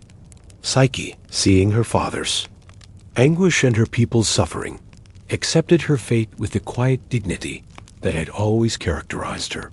"If my sacrifice can save our kingdom," she said, "then I go willingly. Perhaps this is what I was always meant for, not earthly love, but to serve some greater purpose." The procession that took Psyche to the mountain was like a funeral march. Her parents wept openly, her sisters clung to her with desperate embraces, and the people lined the streets in mourning silence. But Psyche walked with her head held high, dressed in a wedding gown that seemed to glow in the torchlight, ready to meet whatever fate awaited her. They left her on the windswept peak as the sun set, alone with only the stars for company and the sound of wind through the rocks. Psyche sat on a stone ledge and waited for the serpent, surprised to find that she felt more peaceful than afraid. At least her long loneliness would soon be over, one way or another. But instead of a monster, what came for her was a warm, gentle breeze that seemed to lift her from the ground and carry her through the air like invisible hands. She felt herself being transported, not violently, but as gently as if she were floating on calm water, down from the mountain and into a valley she had never seen before. When the breeze finally set her down, Psyche found herself in front of a palace so beautiful it seemed to be built from crystallized starlight. The walls were made of precious stones that glowed with their own inner light. The gardens were filled with flowers that sang soft melodies when the wind touched them, and fountains of what looked like liquid diamonds danced in the courtyards. "Welcome, mistress," said a voice that seemed to come from the air itself. "We have been waiting for you." Invisible servants led her through the palace, showing her rooms filled with wonders beyond imagination. There was a library where the books read themselves aloud if you asked them to, a music room where instruments played whatever songs you wished to hear, and a dining hall where the most delicious foods appeared on golden plates the moment you thought of them. But most wonderful of all was the bedchamber they prepared for her, a room so beautiful it seemed designed specifically for her tastes, filled with silk hangings in her favorite colors and windows that looked out on gardens, where she could see all the flowers she had loved in her father's kingdom, growing more beautifully than ever. "Who has built this palace?" she asked the invisible voices. "Who am I meant to serve here?" "You are not here to serve, but to be served," came the gentle reply. "Your husband will come to you tonight, but you must understand, he can only visit you in darkness. You must never try to see his face, never light a lamp or bring fire into your chamber when he is with you. If you can accept this condition, you will be happier than you ever dreamed possible." That night, after Psyche had bathed in water that smelled of roses and dressed in robes softer than cloud silk, she lay in her new bed and waited. As promised, when full darkness fell, she felt the presence of another person entering the room. "Are you the serpent I was promised to?" she asked the darkness. A gentle laugh answered her, a sound so warm and musical that it immediately put her at ease. "Do I sound like a serpent to you?" The voice was male, young, with an underlying tenderness that spoke of deep emotion, carefully controlled. "No," she admitted. "You sound like someone I might have dreamed of, if I had been brave enough to dream of love." "And you," he said, settling beside her on the bed with movements that suggested grace and strength, "sound exactly like the person I have been searching for my entire existence, even before I knew such a person could exist." They talked through the night, sharing stories and thoughts and dreams with the easy intimacy of old friends reuniting after a long separation. He told her about distant places and wonders beyond mortal imagination, while she shared her thoughts about beauty and loneliness and the burden of being seen only as a perfect face rather than as a complete person. When dawn began to lighten the sky, he rose to leave. "I must go now," he said, and she could hear regret in his voice. "But I will return every night if you will have me." "Will I never see your face?" she asked. "Not yet," he replied softly. "Perhaps someday, when the time is right and the danger has passed. For now, you must trust me when I say that secrecy is the only way we can be together at all." And so began the strangest courtship in the history of love. Each day, Psyche explored her magical palace and its impossible gardens, tended by invisible servants who anticipated her every need. Each night, her mysterious husband would come to her in darkness, and they would talk and laugh and slowly, carefully, fall deeper in love. He was everything she had hoped for, in a companion intelligent without being condescending, funny without being cruel, gentle without being weak. He listened to her thoughts about philosophy and poetry with genuine interest, shared her love of beauty, but understood that it was only the surface of deeper truths, and treated her not as a goddess to be worshipped, but as an equal to be cherished. "I think I am falling in love with your voice," she told him one night as they lay together in the darkness. "With your mind, your kindness, the way you see the world. I have never been so happy." "Nor have I," he replied, as she could hear wonder in his voice, as if happiness were a new experience for him too. "I never knew that love could be like this, not desperate or possessive, but peaceful. Like coming home to a place you didn't know you had been searching for." Months passed in this fashion, and Psyche found herself content in ways she had never imagined possible. But eventually, she began to miss her family and worry about her sister's fates. When she expressed this concern to her husband, he immediately arranged for them to visit. "But you must be careful," he warned her. "Do not let them convince you to break our agreement. If you try to see my face before the proper time, we will lose each other forever." The reunion with her sisters was joyful at first, but it didn't take long for jealousy to poison their happiness. Harmonia and Helena had married adequately, but their lives were ordinary compared to Psyche's magical existence. When they saw her palace, her gardens, her invisible servants, their envy grew as sharp as thorns. "It's not natural," Helena whispered to Harmonia when they thought Psyche couldn't hear. "No mortal man could provide such wonders. What if the oracle was right? What if she really is married to some terrible monster, and all this beauty is just an illusion to keep her content?" They began to plant seeds of doubt in Psyche's mind, suggesting that her husband's refusal to show himself could only mean that he was hiding something horrible. "If he truly loved you," Harmonia argued, "he would want you to see him. His secrecy proves that he's deceiving you somehow." After her sisters left, Psyche found herself tormented by these doubts. The conversations that had once brought her such joy now seemed shadowed by uncertainty. When her husband spoke to her in darkness, she found herself trying to imagine what he might look like, and her sister's poison words made her imagine increasingly terrible possibilities. "What if they're right?" she finally asked him one night. "What if you're hiding from me, because you know I couldn't love you if I saw your true form?" "Psyche," he said, and his voice was heavy with sadness, "I am hiding nothing from you except the complications that my identity would bring to our happiness. I am exactly who I seem to be in these conversations, no more, no less. Can you not trust in what you know of my heart, rather than what your eyes might tell you?" But the doubt had taken root, and it grew stronger each day. Finally, Psyche could bear the uncertainty no longer. On a night when her husband seemed to be sleeping particularly deeply, she crept from their bed and lit an oil lamp with trembling hands.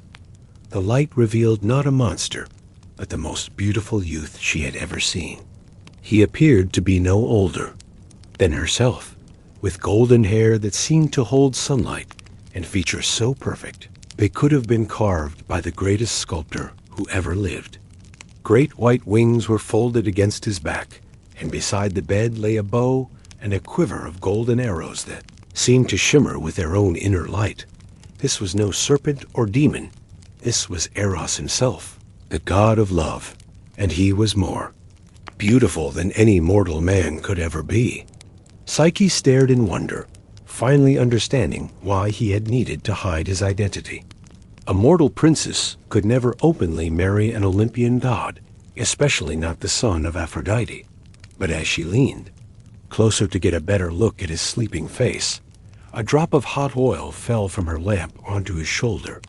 Eros woke instantly, saw the lamp in her hands, and his expression filled with such profound sadness that Psyche's heart broke just looking at him. "Oh, Psyche," he said softly, sitting up and touching the burn on his shoulder. "What have you done? I told you that secrecy was the only way we could be together.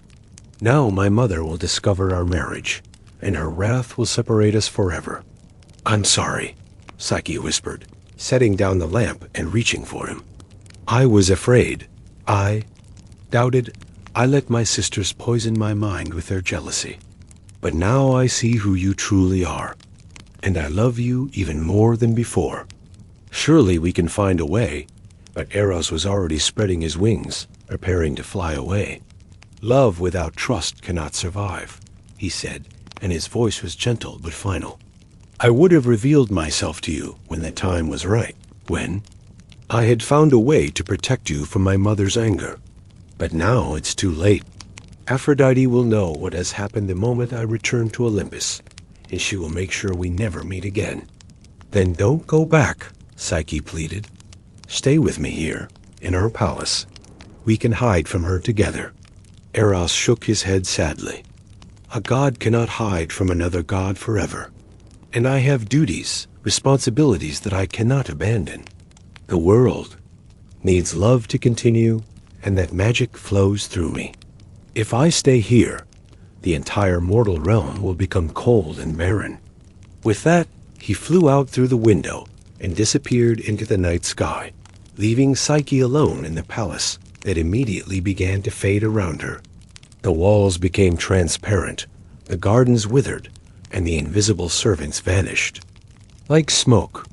By dawn, she found herself sitting in an empty field, wearing only her nightgown, with nothing left of her magical life, but the memory of perfect happiness lost. But Psyche was not one to give up easily. If she had lost Eros through her own lack of trust, then she would win him back through proving her devotion. She began to wander the world, searching for her lost love, enduring hardships and dangers with the determination of someone who had finally learned the true value of what she had possessed. Eventually, her travels brought her to a temple of Aphrodite, where she threw herself on the goddess's mercy. "I know you have cause to hate me," she said, kneeling before Aphrodite's statue, "but I love your son more than my own life. Tell me what I must do to prove myself worthy of him, and I will do it, no matter how difficult or dangerous." Aphrodite appeared in person, beautiful and terrible in her divine wrath. "You dare to come before me, mortal girl who dared to rival my beauty and steal my son's heart? Very well. If you truly love Eros, prove it by completing tasks that will test every aspect of your devotion." The tasks that followed were seemingly impossible, designed to break Psyche's spirit and send her home in defeat. But with each challenge, Psyche discovered reserves of strength, cleverness, and determination she had never known she possessed. She sorted enormous piles of mixed grains with the help of grateful ants, gathered golden fleece from savage sheep by waiting for them to nap and collecting wool from thorns, and even journeyed to the underworld to obtain a box of beauty from Persephone herself. Through it all, she was secretly aided by Eros, who could not bear to watch her suffer, even though they could not be together. He sent helpful creatures to assist her, guided her steps away from the worst dangers, and watched over her with the devotion of someone who had learned that love means wanting the beloved's happiness even at the cost of your own. The final task nearly destroyed them both. Psyche was to take Persephone's box of beauty back to Aphrodite without opening it, but curiosity and a desire to be beautiful enough for Eros overcame her caution. When she opened the box, instead of beauty, she found the sleep of the dead and collapsed as if she had died. This was too much for Eros to bear. He flew to Zeus himself and pleaded for permission to save his beloved, offering to accept any punishment if only Psyche could be spared. Zeus, who had been watching the entire drama unfold and was impressed by the depth of their mutual devotion, decided to end the persecution once and for all. "Bring her to Olympus," Zeus commanded. "Let her drink ambrosia and become a goddess herself." If her love for your son is strong enough to endure such trials, then she has earned the right to join our company." And so Psyche was awakened from her death-like sleep and transformed into an immortal goddess, her trials having burned away all her mortal weaknesses and left only her essential goodness and strength. The wedding that followed was celebrated by all the gods, even Aphrodite, who had finally recognized that her son's happiness was more important than her own pride. From that day forward, Eros and Psyche ruled together as the god and goddess of soul-deep love, not the shallow attraction that fades with time, but the profound connection that grows stronger through adversity and trust. Their daughter, born shortly after their divine wedding, was named voluptuous pleasure, representing the joy that comes from love that has been tested and proven true, and mortals who pray to them still tell their story as proof that real love requires not just passion but trust, not just desire but commitment, and that sometimes the most beautiful relationships are the ones that survive being broken and choose to heal themselves stronger than before. Sometimes, on quiet nights when the stars are bright, lovers walking together might feel a gentle breeze that carries the sound of distant laughter. Eros and Psyche, still together after eons, still discovering new reasons to be grateful for a love that was strong enough to transform them both. Part 9. Ariadne's Thread. The path home, the island of Crete, where the Mediterranean sun bleached ancient stones white as bone, and the sea stretched endlessly blue toward distant horizons. There lived a princess whose heart was wiser than her years, and whose courage would one day save the greatest hero of her age. Ariadne was her name, and she was the daughter of King Minos, ruler of the most powerful kingdom in the known world. But Ariadne's life was shadowed by her father's greatest shame and most terrible secret, deep beneath the palace in a labyrinth, so complex that even its creator could barely navigate it, lived the Minotaur, a creature born from her mother's curse, with the body of a man and the head of a bull, who fed on human flesh and whose roars could be heard echoing through the palace corridors on quiet nights. Every 7 years, as tribute for some ancient wrong, the city of Athens was forced to send 7 young men and 7 young women to Crete, where they would be fed to the monster. Ariadne had lived through 2 of these terrible ceremonies, watching from her window as the Athenian ships arrived, flying black sails of mourning, carrying their cargo of doomed youth to satisfy her father's pride and the monster's hunger. Why must it continue? She had asked her father after the second tribute, unable to hide her distress at the fate of the innocent victims. Surely we have taken enough revenge for whatever wrong Athens did us? King Minos had looked at her with eyes as cold as winter seas. The world must know that Crete cannot be crossed without consequences, he replied. The tribute will continue until Athens learns proper respect for our power. But Ariadne knew the truth was simpler and uglier.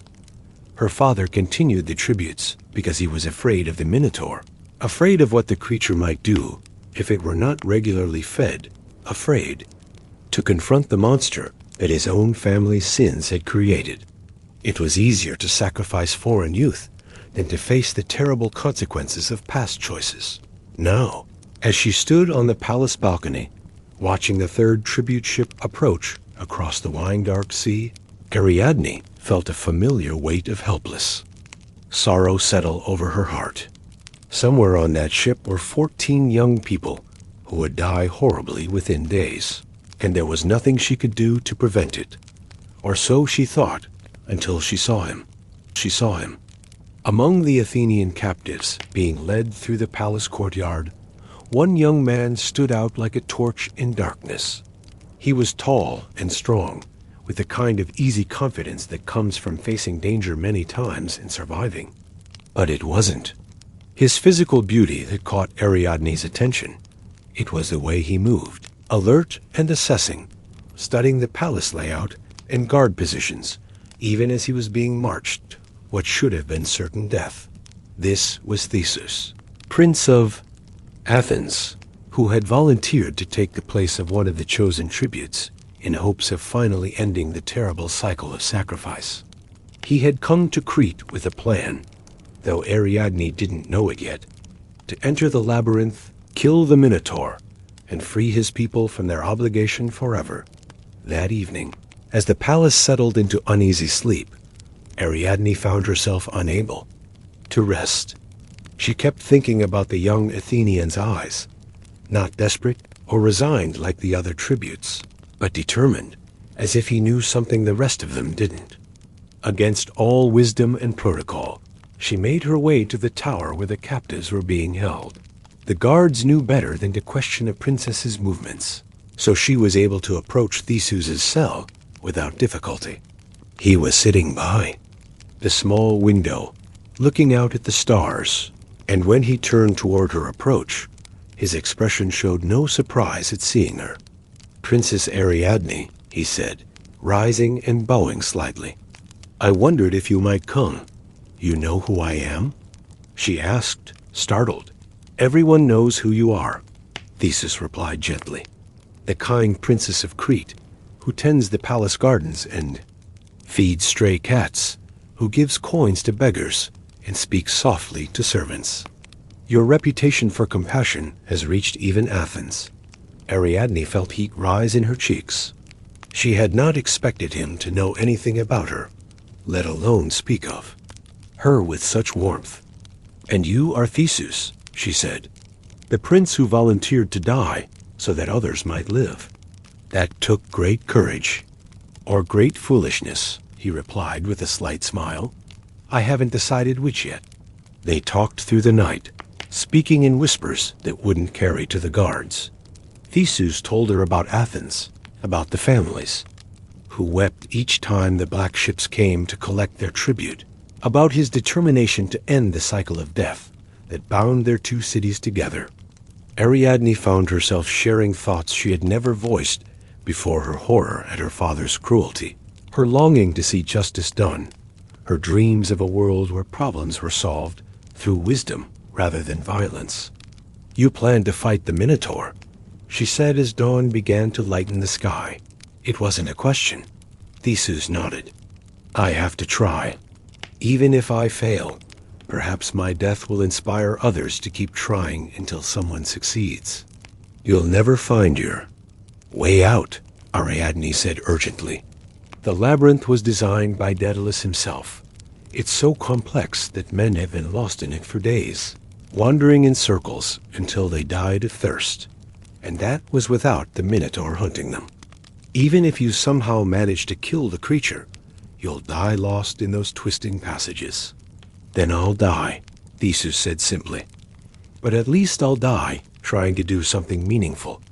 Ariadne stared at him, this young man who was willing to sacrifice himself for people he barely knew, and felt something shift in her heart, like the turning of a key in a lock. Here was someone who understood that some things were worth dying for, who possessed the kind of moral courage she had only dreamed of.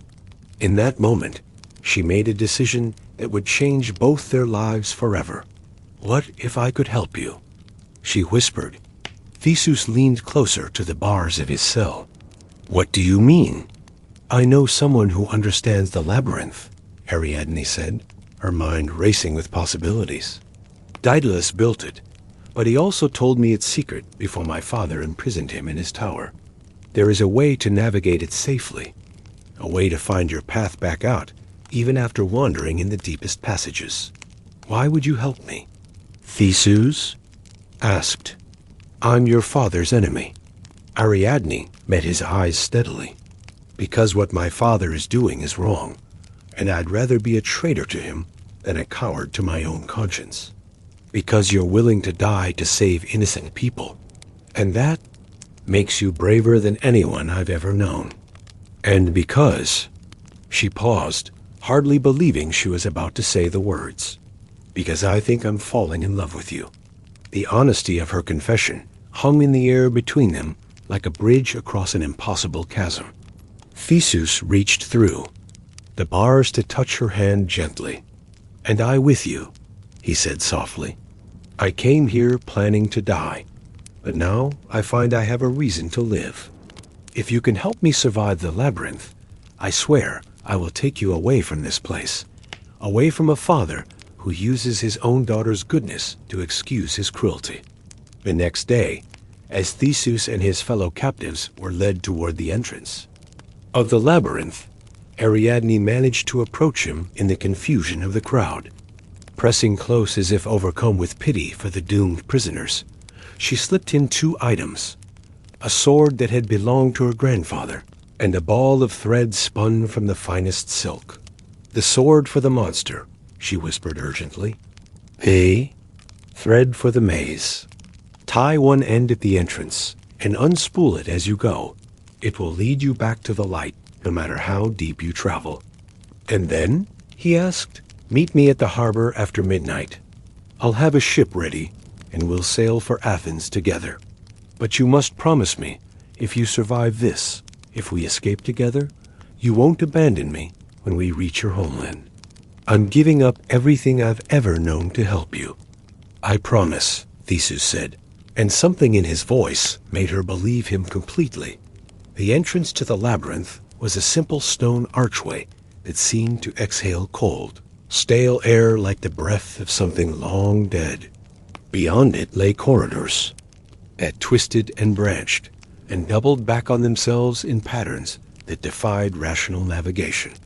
The walls were carved with images that seemed to move in the flickering torchlight, and the silence was broken only by the sound of footsteps echoing strangely in the enclosed space. Theseus tied Ariadne's thread securely to the entrance post and began to make his way into the maze, moving carefully but purposefully. Behind him, the other captives huddled together in terror, but he had convinced them to wait near the entrance. If he failed, they would die anyway, but if he succeeded, they might all escape together. The labyrinth was worse than Ariadne had described. The passages seemed designed to confuse not just the body, but the mind itself. Corridors that appeared to lead forward actually curved back on themselves. Stairways climbed to nowhere, and false walls created the illusion of dead. Ends where paths actually continued. Without the thread, Theseus knew he would have been hopelessly lost within minutes dot as he went deeper. The smell grew stronger, a combination of old blood, animal musk, and something else. Something that spoke of rage and madness and endless, gnawing hunger. And then he heard it, a sound like thunder rumbling in the earth, the breathing of something massive and dangerous, growing closer with each step. The chamber at the heart of the labyrinth was circular and vast, lit by some phosphorescent quality in the stones themselves. And there, in the center of the space, was the Minotaur. The creature was even more terrible than the story suggested. It stood nearly 8 feet tall, with the powerful body of a giant man, but covered in coarse brown fur, and the head of a bull with horns that gleamed like polished bronze, and eyes that burned with intelligence, twisted by years of isolation and feeding on human flesh. Around its feet lay scattered bones, all that remained of previous tributes who had somehow found their way to this central chamber. When the Minotaur saw Theseus, it didn't charge immediately. Instead, it studied him with those burning eyes, perhaps surprised to see someone who didn't cower in terror. "So," the creature said, and its voice was like boulders grinding together, "another lamb comes to the slaughter. But you carry yourself differently than the others. Why do you not weep and beg as they did?" Theseus raised his sword, though he knew it looked pitifully small against the creature's massive frame. "Because I didn't come here to die," he replied. "I came here to end this." The Minotaur laughed, a sound like landslides. "And this? Boy, I am the consequence of divine wrath, the punishment for royal pride. I cannot be ended, I can only be fed." "Everything can be ended," Theseus said. "Even suffering, even punishment, even curses." The battle that followed was less like a fight between warrior and monster than like a dance between death and hope. The Minotaur's strength was enormous, but it had grown slow and overconfident from years of facing only helpless victims. Theseus was smaller but faster, trained in combat, and fighting not just for his own life, but for Ariadne's future and his people's freedom. The creature's claws raked across his back, leaving deep furrows that bled freely. Its horns missed his head by inches as he rolled away from charges that would have crushed his skull. But gradually, patiently, Theseus began to wear the monster down, using its size against it, leading it into walls and obstacles, making it exhaust itself with fury. When the end came, it was almost gentle. The Minotaur, breathing heavily and bleeding from a dozen small wounds, simply stopped fighting and looked at Theseus with something that might have been relief. "I have been so tired," it said quietly, "so tired for so long. Thank you for making it stop." Theseus drove his sword through the creature's heart quickly, cleanly, with as little pain as possible. As the Minotaur died, its expression was peaceful, like someone falling asleep after a very long day, following Ariadne's thread back through. The labyrinth was like swimming up from deep water toward light. When Theseus emerged into the night air, gasping and bloody, but alive, he found the other captives exactly where he had left them, hardly daring to believe he had returned.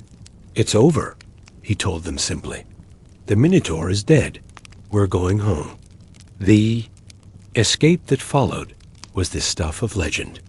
Ariadne met them at the harbor as promised, having prepared a ship and supplies for the journey to Athens. As they sailed away from Crete under cover of darkness, she stood at the stern, watching her homeland disappear into the night, knowing she would never see it again. "Do you regret it?" Theseus asked, joining her at the rail. "No," she said, though. Tears were streaming down her face.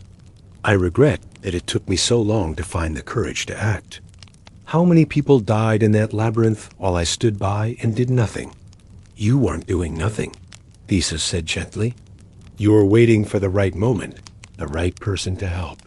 Sometimes the greatest courage is knowing when to act, not just having the will to act." For 7 days, they sailed toward Athens, and each day Ariadne fell more deeply in love with the man she had saved and who had saved her in return. He was everything she had hoped, brave but not reckless, strong but gentle, a natural leader who inspired loyalty through kindness rather than fear. But the gods had other plans for their love story. On the 7th day, their ship stopped at the island of Naxos to take on fresh water. It was a beautiful place, with golden beaches and olive groves that seemed to glow in the afternoon sunlight. While the crew replenished their supplies, Theseus and Ariadne walked together through the islands, peaceful meadows, making plans for their life in Athens. "I'll present you to my father as the princess who helped me save our people," Theseus said, picking wildflowers to weave into her hair. "He'll welcome you not just as my chosen bride, but as a hero in your own right, and will never have to think about labyrinths or monsters or royal cruelty again," Ariadne added, laughing as he tickled her with a flower stem. That evening, as they lay together on the beach, watching stars appear in the darkening sky, Ariadne fell into the deepest, most peaceful sleep she had experienced since childhood. She dreamed of Athens, of wedding celebrations and children, playing in sunlit gardens, of growing old beside the man who had taught her that love could be both passionate and pure. When she woke, she was alone. The ship was gone. Theseus was gone. Even the marks their camp had made in the sand had been smoothed away by the tide, as if they had never been there at all. Ariadne ran to the highest point on the island, scanning the horizon for any sign of sail, but the sea stretched empty in all directions.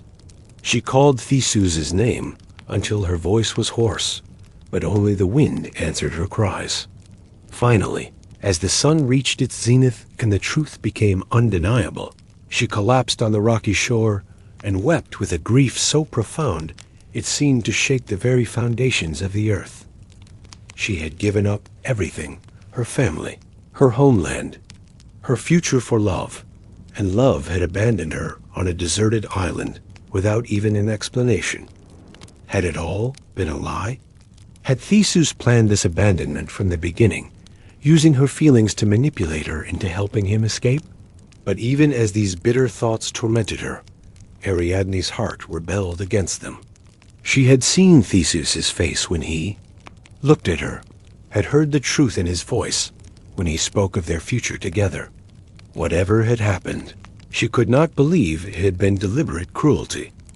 What Ariadne didn't know was that Theseus was at that very moment standing at the bow of his ship, tears streaming down his face as he watched Naxos disappear behind them. He had not chosen to leave her. He had been commanded to by Dionysus himself, who had appeared to him in a dream so vivid and terrifying that he had no choice but to obey. The princess is not meant for mortal love, the god had told him, his voice carrying the weight of divine authority. She is destined for something greater than a life as a queen of Athens. Leave her on Naxos, and I will make her immortal, a goddess worthy of the sacrifice she made for love.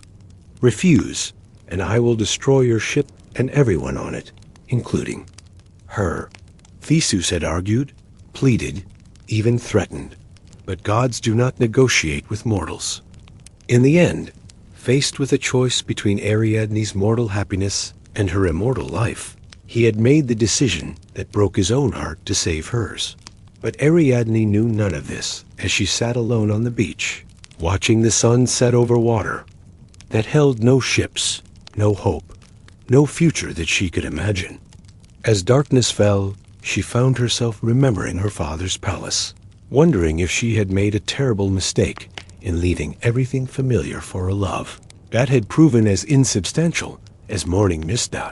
It was then that she heard the music. At first, she thought it was the wind through the island's pine trees, but gradually she realized that the sound was too structured, too joyful to be natural. Someone was playing pipes and lyres and drums, and the melody was approaching through the darkness, like a celebration.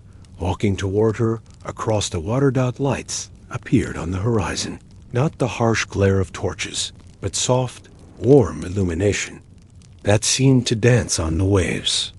As the lights grew closer, Ariadne could make out a ship unlike any she had ever seen, with sails that seemed to be woven from starlight and a hull that glowed with its own inner radiance.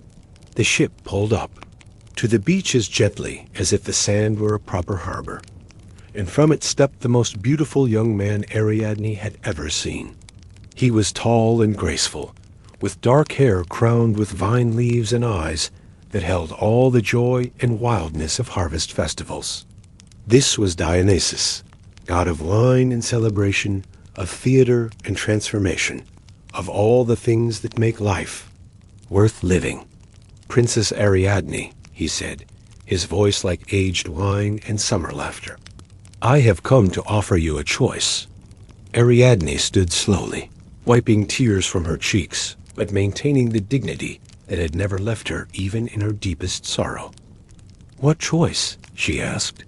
You can remain here as a mortal, Dionysus said, living alone but safe, tending a garden, and growing old in peace until death takes you gently in your sleep. It would not be an unhappy life. This island is beautiful, and I would ensure you wanted for nothing. And the other choice? Dionysus smiled, and when he did, the very air around them seemed to sparkle with possibility. You can come with me, leave mortality behind, and become a goddess in your own right. You would rule beside me over all the joys of mortal life, love and laughter, celebration and transformation, the courage to change and the wisdom to help others find their own paths to happiness. Ariadne looked out at the dark sea where Theseus's ship had disappeared, then back, at the god whose presence seemed to make even her grief feel like a song that could be transformed into something beautiful. What of love? She asked. What of the heart that still aches for what I've lost? Love comes in many forms, Dionysus replied gently. The love you felt for Theseus was real and worthy, and it will always be part of who you are. But there are other kinds of love for humanity itself, love for the beauty of existence, love for the endless possibility of transformation and growth. Come with me and learn to love the whole world the way you once loved one person. Ariadne stood silent for a long moment, listening to the music that drifted from the god's ship, feeling the warmth of divine presence washing over her like wine-scented sunlight. Finally, she nodded. "I choose transformation," she said. "I choose to let my pain become wisdom, my loss become compassion for others who love and lose. I choose to become someone who can help rather than someone who merely suffers."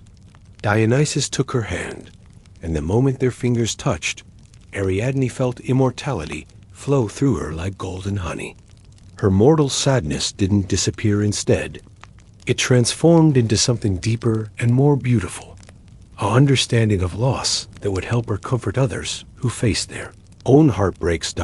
As they stepped onto his glowing ship, Dionysus lifted Ariadne's simple crown, the one she had worn as a princess of Crete, and threw it into the night sky, where it became a constellation of 9 stars that sailors would forever after call the corona, the crown of Ariadne.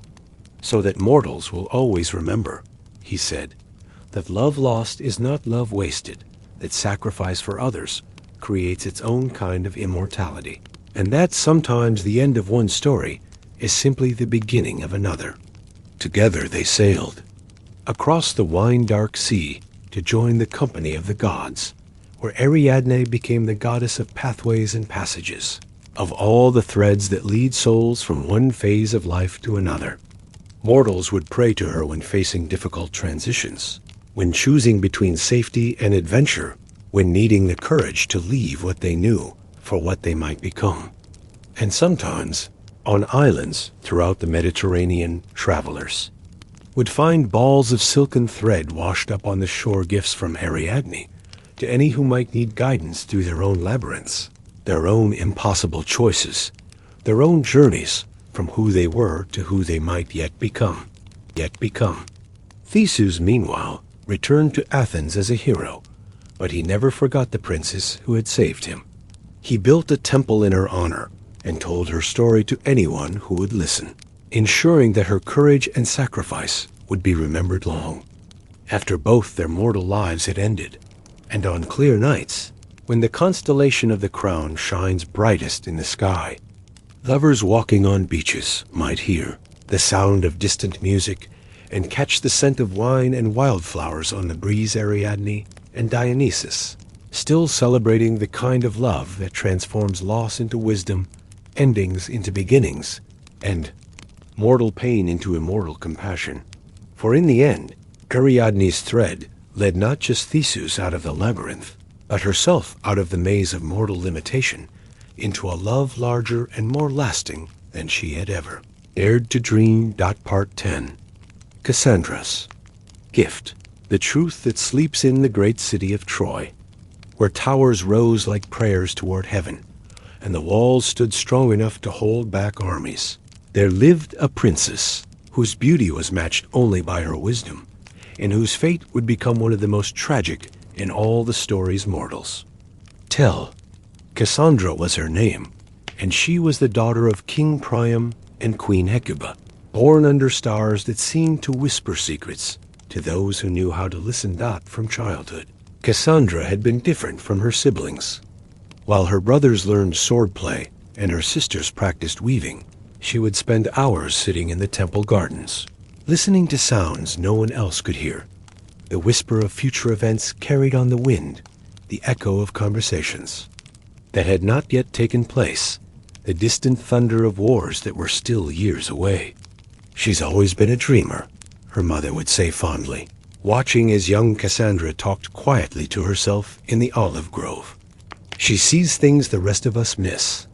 What Hecuba didn't know was that her daughter was indeed seeing things, visions of what was to come, fragmentary glimpses of possible futures that danced at the edges of her consciousness like shadows cast by fires not yet lit.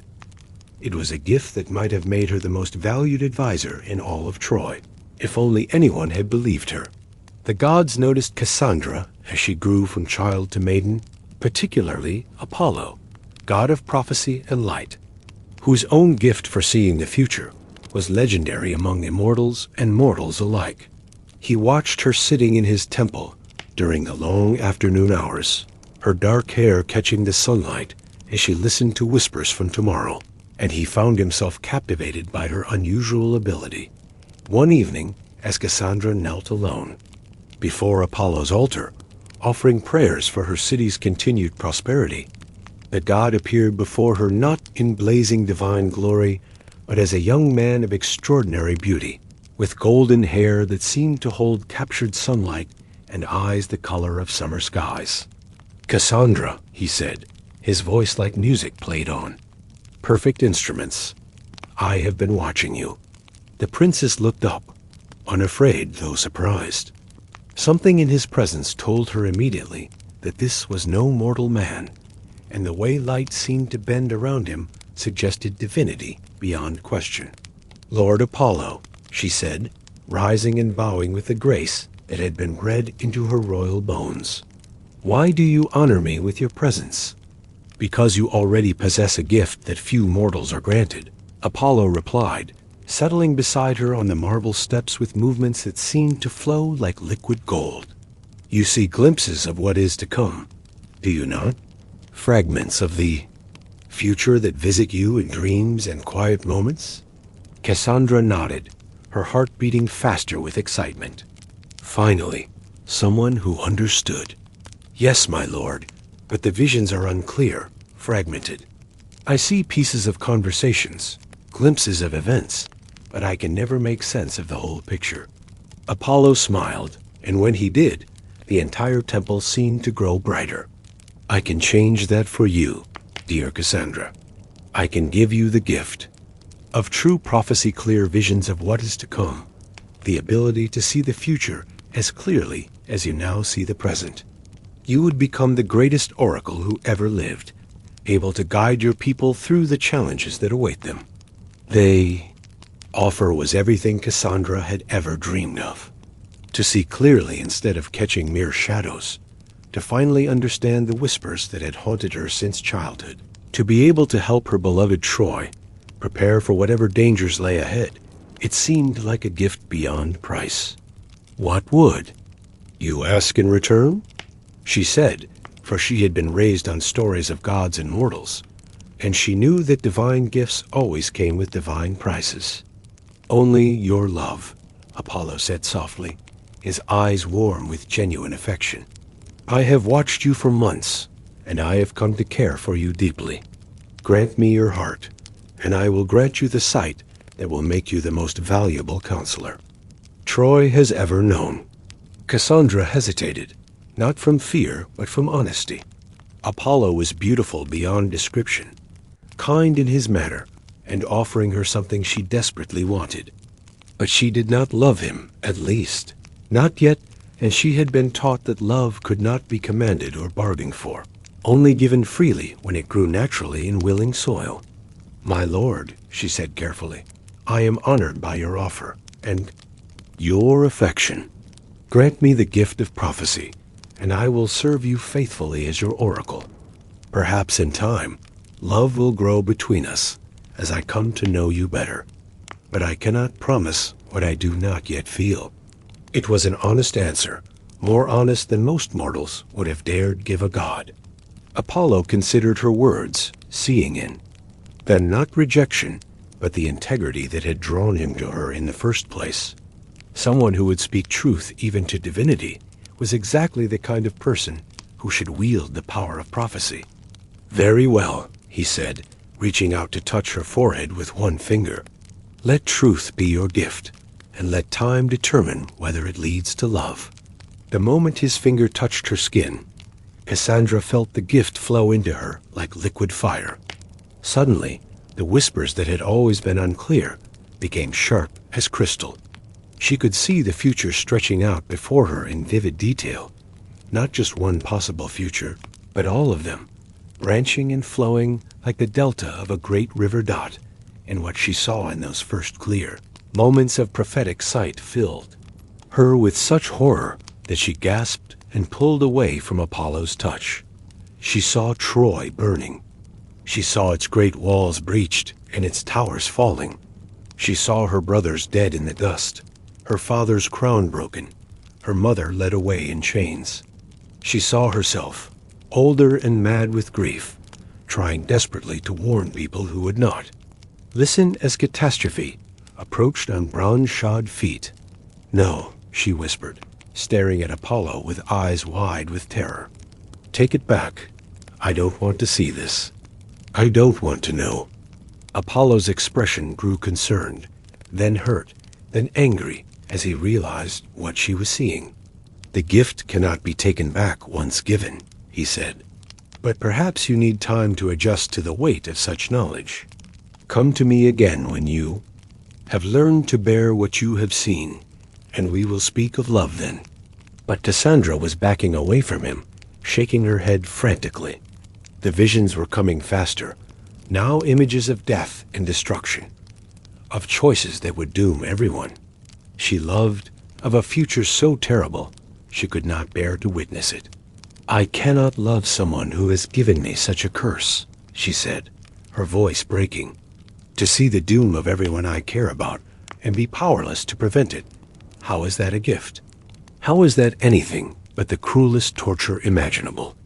Apollo's divine pride flared at her words. He had offered her the greatest gift in his power, had treated her with more consideration than most gods showed mortals, and she was calling his generosity a curse. His hurt transformed into the kind of anger that only comes from rejected love, and he made a decision that would haunt both of them for the rest of time. "You want to call my gift a curse?"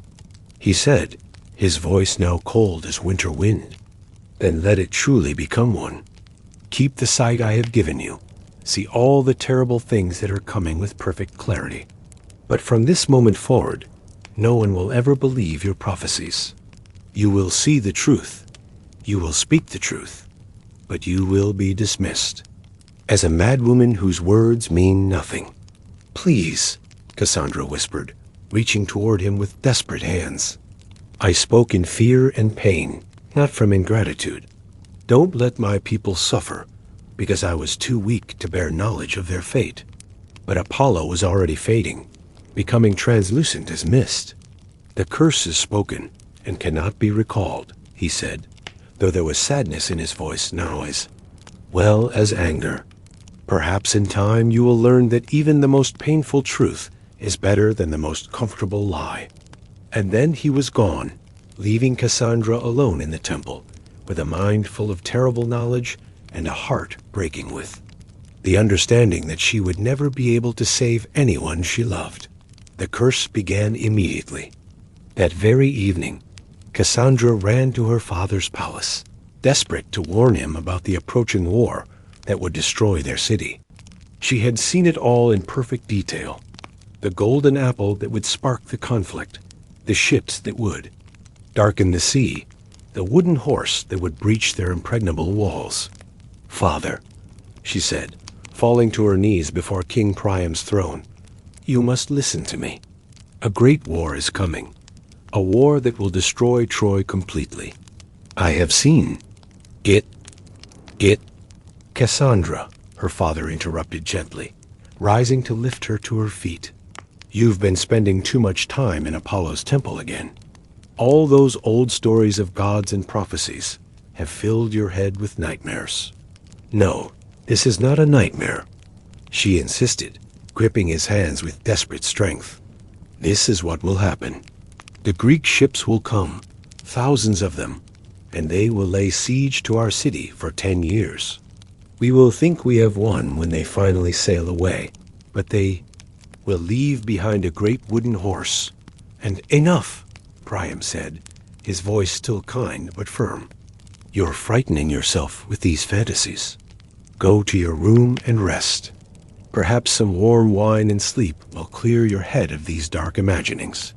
Cassandra tried to explain, tried to make him understand the difference between nightmare and prophecy, but she could see in his eyes the dismissal that Apollo had cursed her with.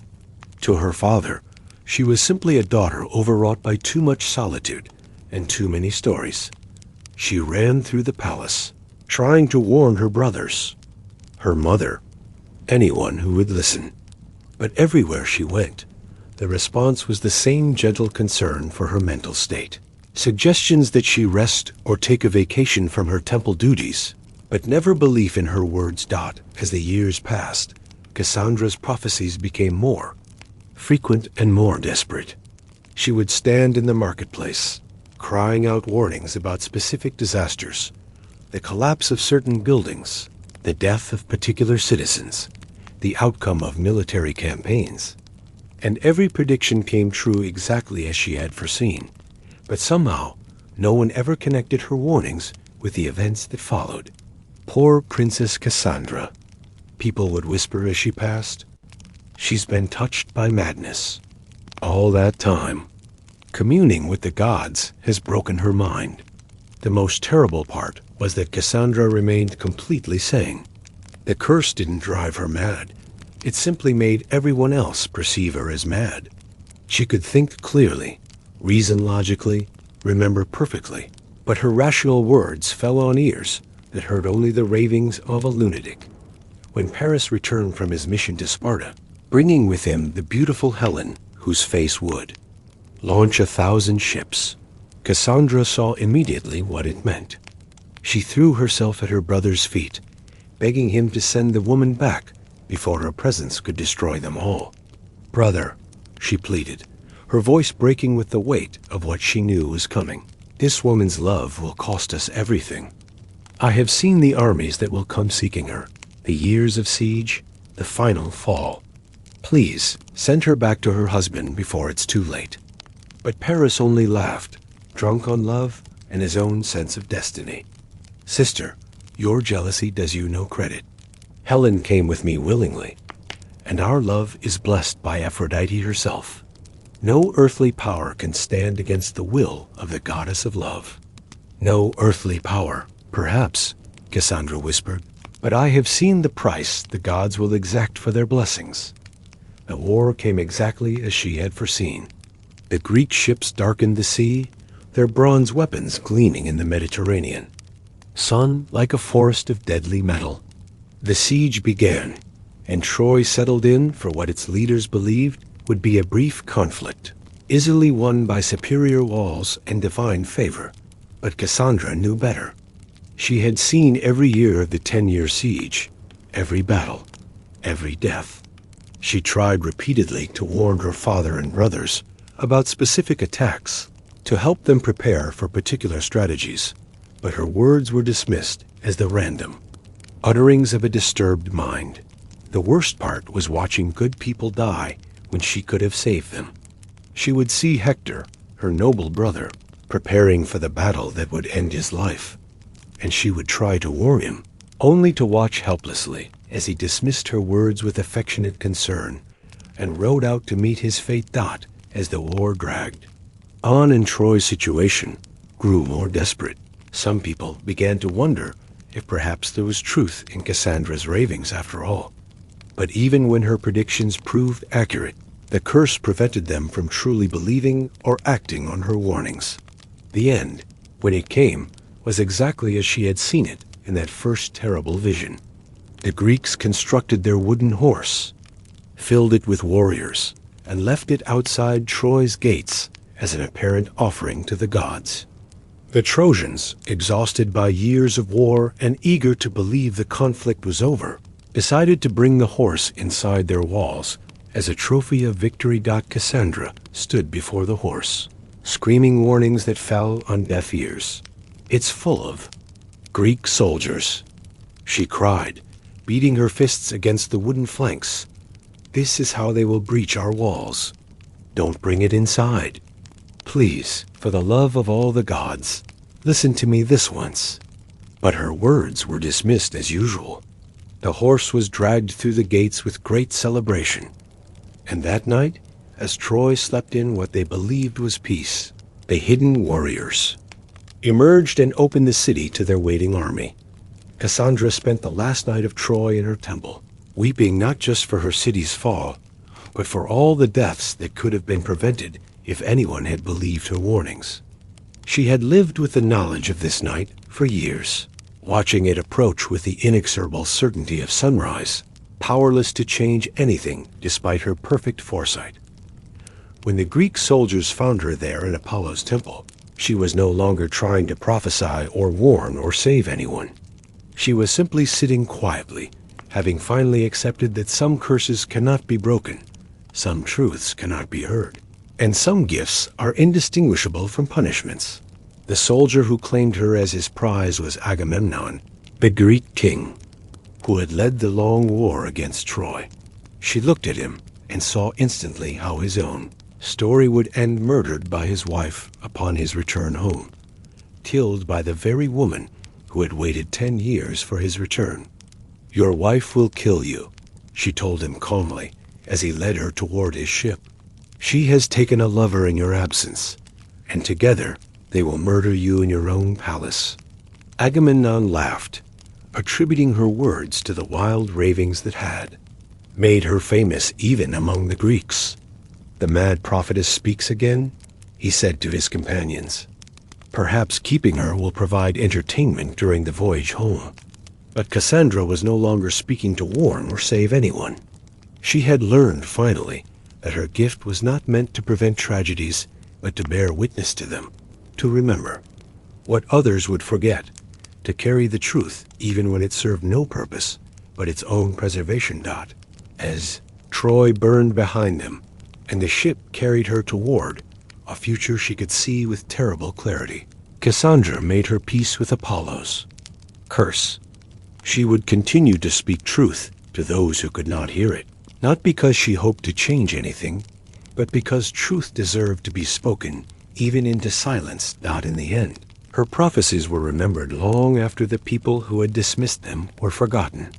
Poets would sing of the Trojan princess who saw the future but could not change it, and her story became a reminder that wisdom is not always welcome, that truth can be more painful than ignorance, and that sometimes the greatest tragedy is not being wrong, but being right when no one will listen.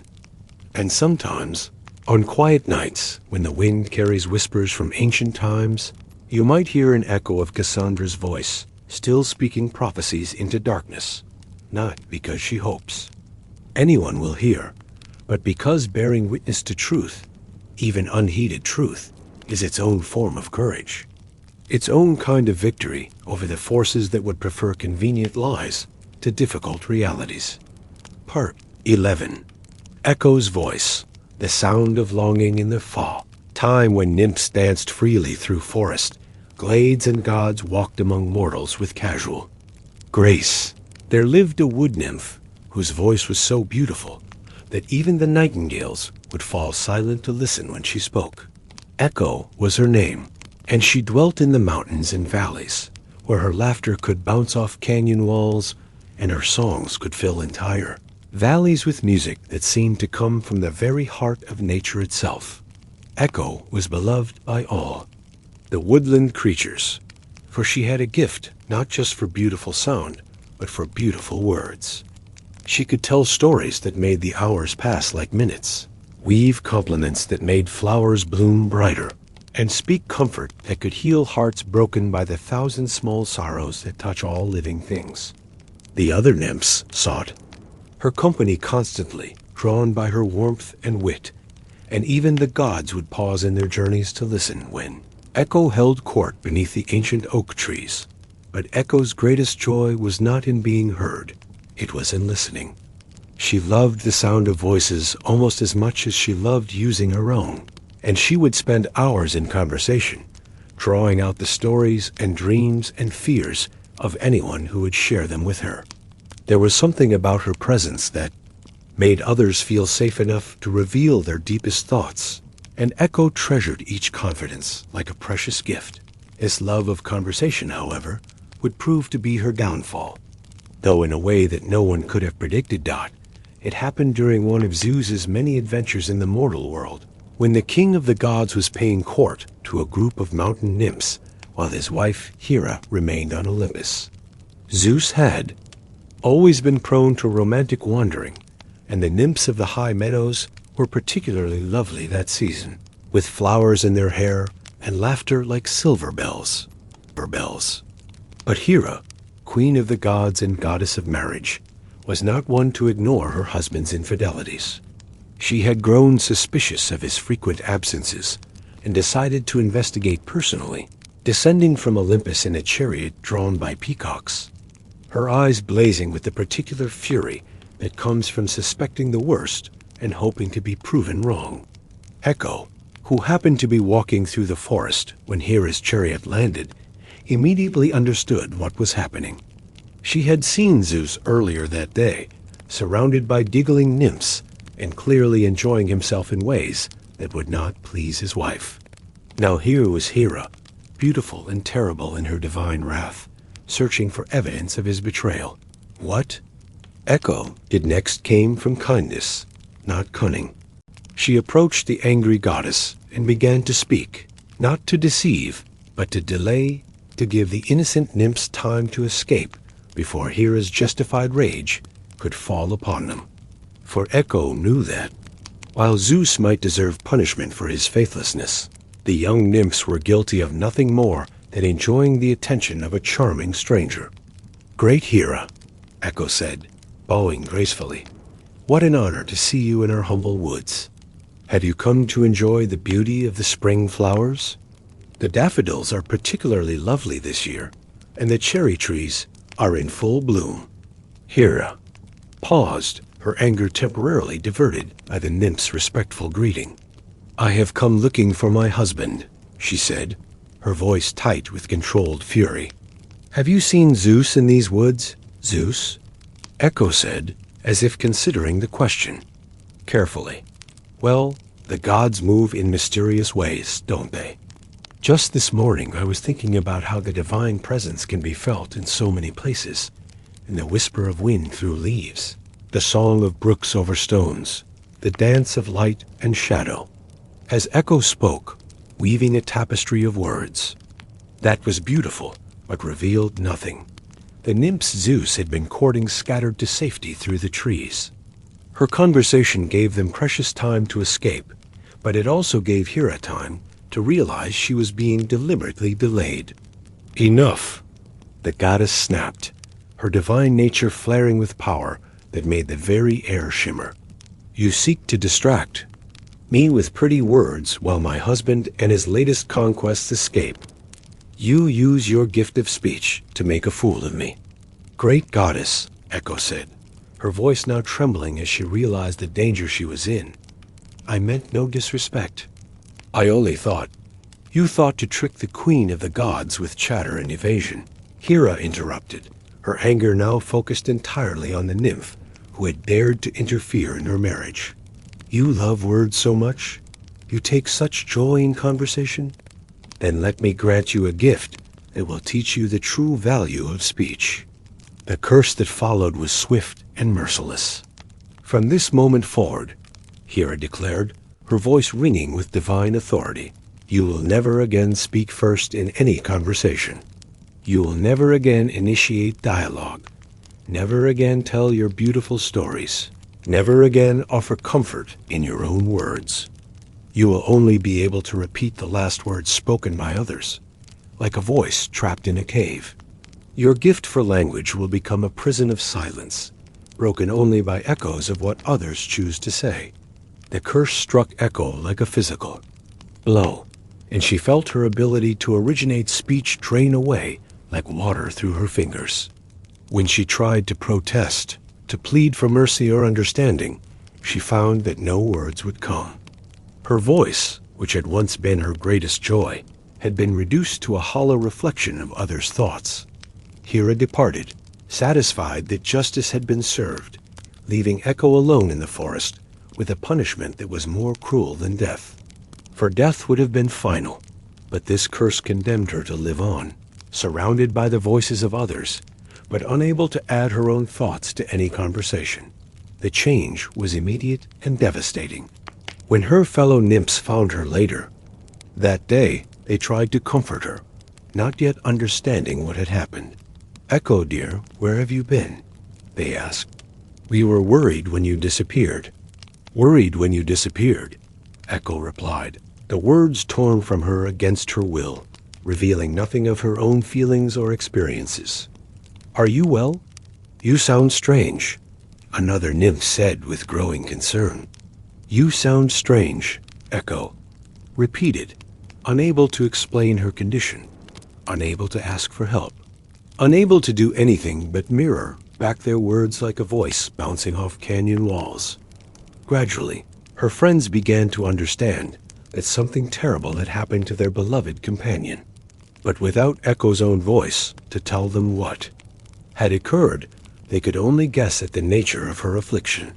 Some thought she had been cursed by an enemy. Others believed she was suffering from some mysterious illness that affected her mind. "Can you tell us what happened?" they pleaded.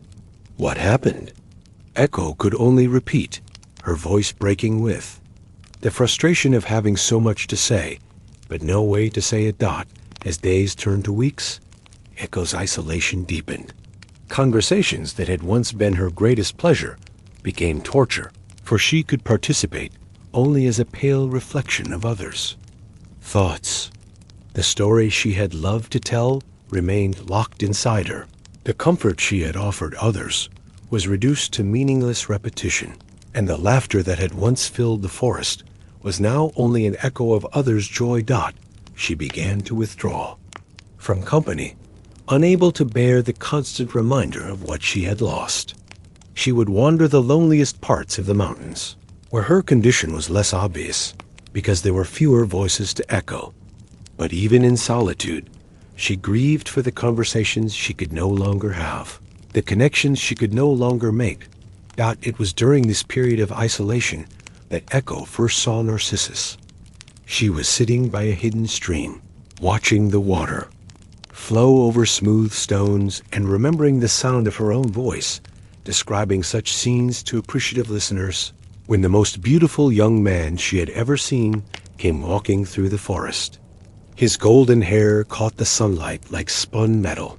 His movements had the unconscious grace of someone who had never doubted his own perfection, and his face was so perfectly formed, it seemed like the work of a master sculptor. But it was not just his physical beauty that caught Echo's attention. It was the sadness that seemed to follow him like a shadow. Despite his perfection, there was something in his expression that spoke of deep loneliness, of someone who had never found anything in the world that could match the idealized vision in his own mind. Echo fell in love instantly and completely, with the totality that comes only to those who have been starved for connection. Here was someone as isolated as herself, though for different reasons. Perhaps, she thought, two lonely souls might find in each other what they could not find anywhere else. She began to follow Narcissus through the forest, staying hidden behind trees and rocks, content at first just to watch him and imagine what it might be like to speak with him. She memorized the way he moved, the expressions that crossed his face when he thought no one was watching, the songs he hummed when he believed himself alone. One day, when Narcissus had become separated from his hunting companions, he called out into the forest, "Is anyone there?" Echo's heart leaped with joy and terror. Here was her chance, the opportunity she had been longing for. She could respond to his words, even if she could only repeat them. "Anyone there?" She called back, stepping partway out from behind her hiding place. Narcissus looked around, confused by the voice that seemed to come from nowhere. "Come here," he called. "Come here," Echo replied, moving closer, hope blooming in her chest like flowers opening to the sun. Perhaps if she could just get near him, perhaps if he could see her face, he might understand what she was trying to communicate, despite her inability to speak freely. "Let me see you," Narcissus said, his voice carrying a mixture of curiosity and command. "Let me see you," Echo repeated, stepping fully into the clearing where he could see her. For a moment, they looked at each other across the forest glade, the beautiful young man who could love no one but himself, and the cursed nymph, who could speak no words but his own.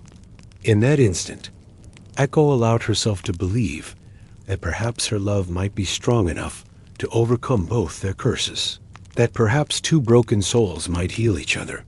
But when she moved toward him with her arms outstretched, ready to embrace him and pour all her unspoken love into that single gesture, Narcissus stepped back with disgust.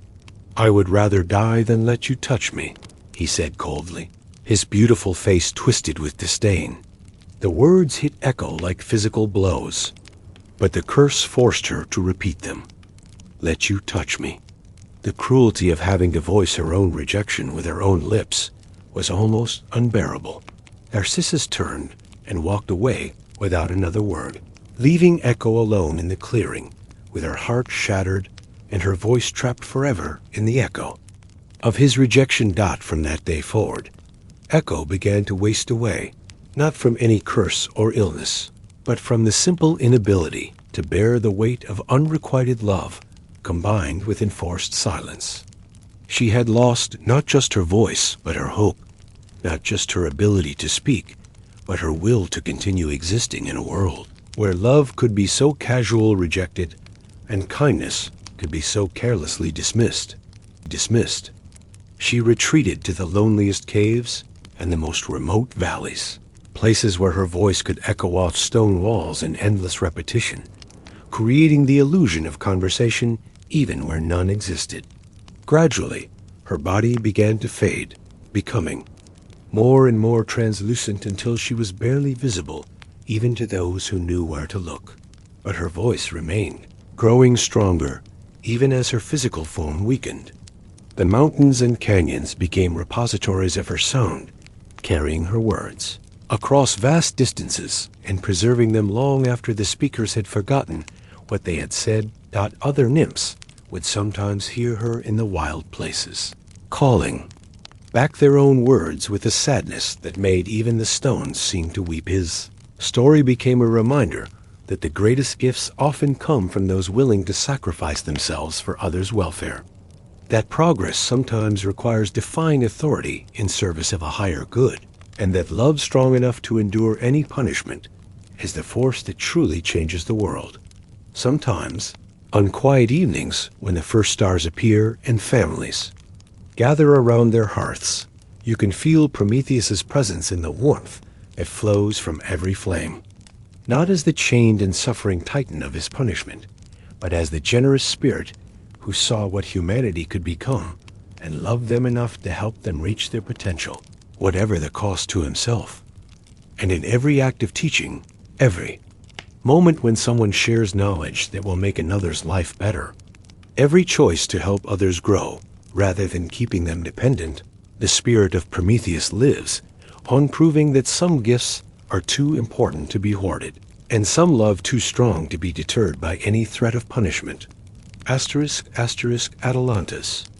Race, the chosen path in the wild forests of Arcadia, where olive trees grew silver green in ancient groves and mountain streams ran clear as crystal over smooth stones. There lived a young woman whose feet were swift as deer, and whose aim with bow and arrow was truer than any hunter in all of Greece. Atalanta was her name, and her story began not with royal birth or divine blessing, but with abandonment and the fierce will to survive that such beginnings can create. She had been born to King Iasus of Arcadia, but when the oracle declared that his daughter would bring ruin to his house, the king made the cruel decision to leave the infant on a mountainside to die.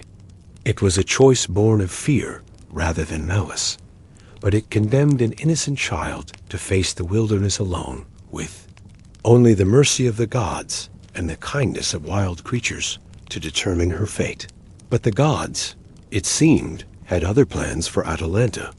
A mother bear, heavy with milk and recently bereaved of her own cubs, found the crying infant and took her to her den. There, in the warm darkness of the cave, Atalanta was nursed on bear's milk and raised among creatures who knew nothing of palaces or prophecies, only the simple laws of survival and protection of the young dot. As she grew, Atalanta learned the ways of the forest from her adopted family. She could track a deer by the faintest print in soft earth, could move through thick underbrush without making a sound, could read the weather in the way leaves turned their faces to the wind. The bears taught her strength and fearlessness. The deer taught her speed and grace. The eagles taught her to see distant dangers long before they could threaten her. When she was old enough to understand her differences from her foster family, a group of hunters found her and took her to live among humans again. But Atalanta had spent her formative years in the wild, and civilization felt strange and confining after the freedom of the forest. She learned human speech and customs, but she never lost her connection to the natural world, or the independence that growing up without parents had given her got by the time she reached womanhood. Atalanta had become legendary throughout Greece. She was beautiful, certainly, with the kind of fierce loveliness that comes from a life lived outdoors, sun-bronzed skin, hair that seemed to hold the colors of autumn leaves, and eyes that reflected the deep green of forest shadows. But her beauty was matched by abilities that put most men to shame. She could outrun horses, outshoot the finest archers, and track prey through terrain that baffled experienced hunters. She had chosen to remain unmarried, dedicating herself to Artemis, goddess of the hunt, and had sworn to maintain her independence and her connection to the wild places that had raised her. "I have no need of a husband," she would say when suitors came seeking her hand. "The forest provides everything I require, and freedom is worth more than any dowry or alliance a marriage could bring." This attitude scandalized many people in the ancient world, where a woman's value was often measured by her ability to secure a beneficial marriage. But Atalanta had been raised by bears, not by society's expectations, and she saw no reason why her life should be determined by others' opinions about how women should behave. Her reputation grew even greater after the Caledonian boar hunt, when King Aeneas called together the greatest heroes of Greece to kill a monstrous boar that was devastating his kingdom. Atalanta joined the hunt, despite the objections of some heroes who felt that a woman's presence would bring bad luck to their expedition. She proved them wrong in the most decisive way possible. When the enormous boar charged from its lair, tusks gleaming and eyes red with divine rage, it was Atalanta's arrow that struck first, wounding the creature and enabling the other hunters to finish it off. She was awarded the boar's hide as a trophy, an honor that established her as one of the greatest hunters in the known world.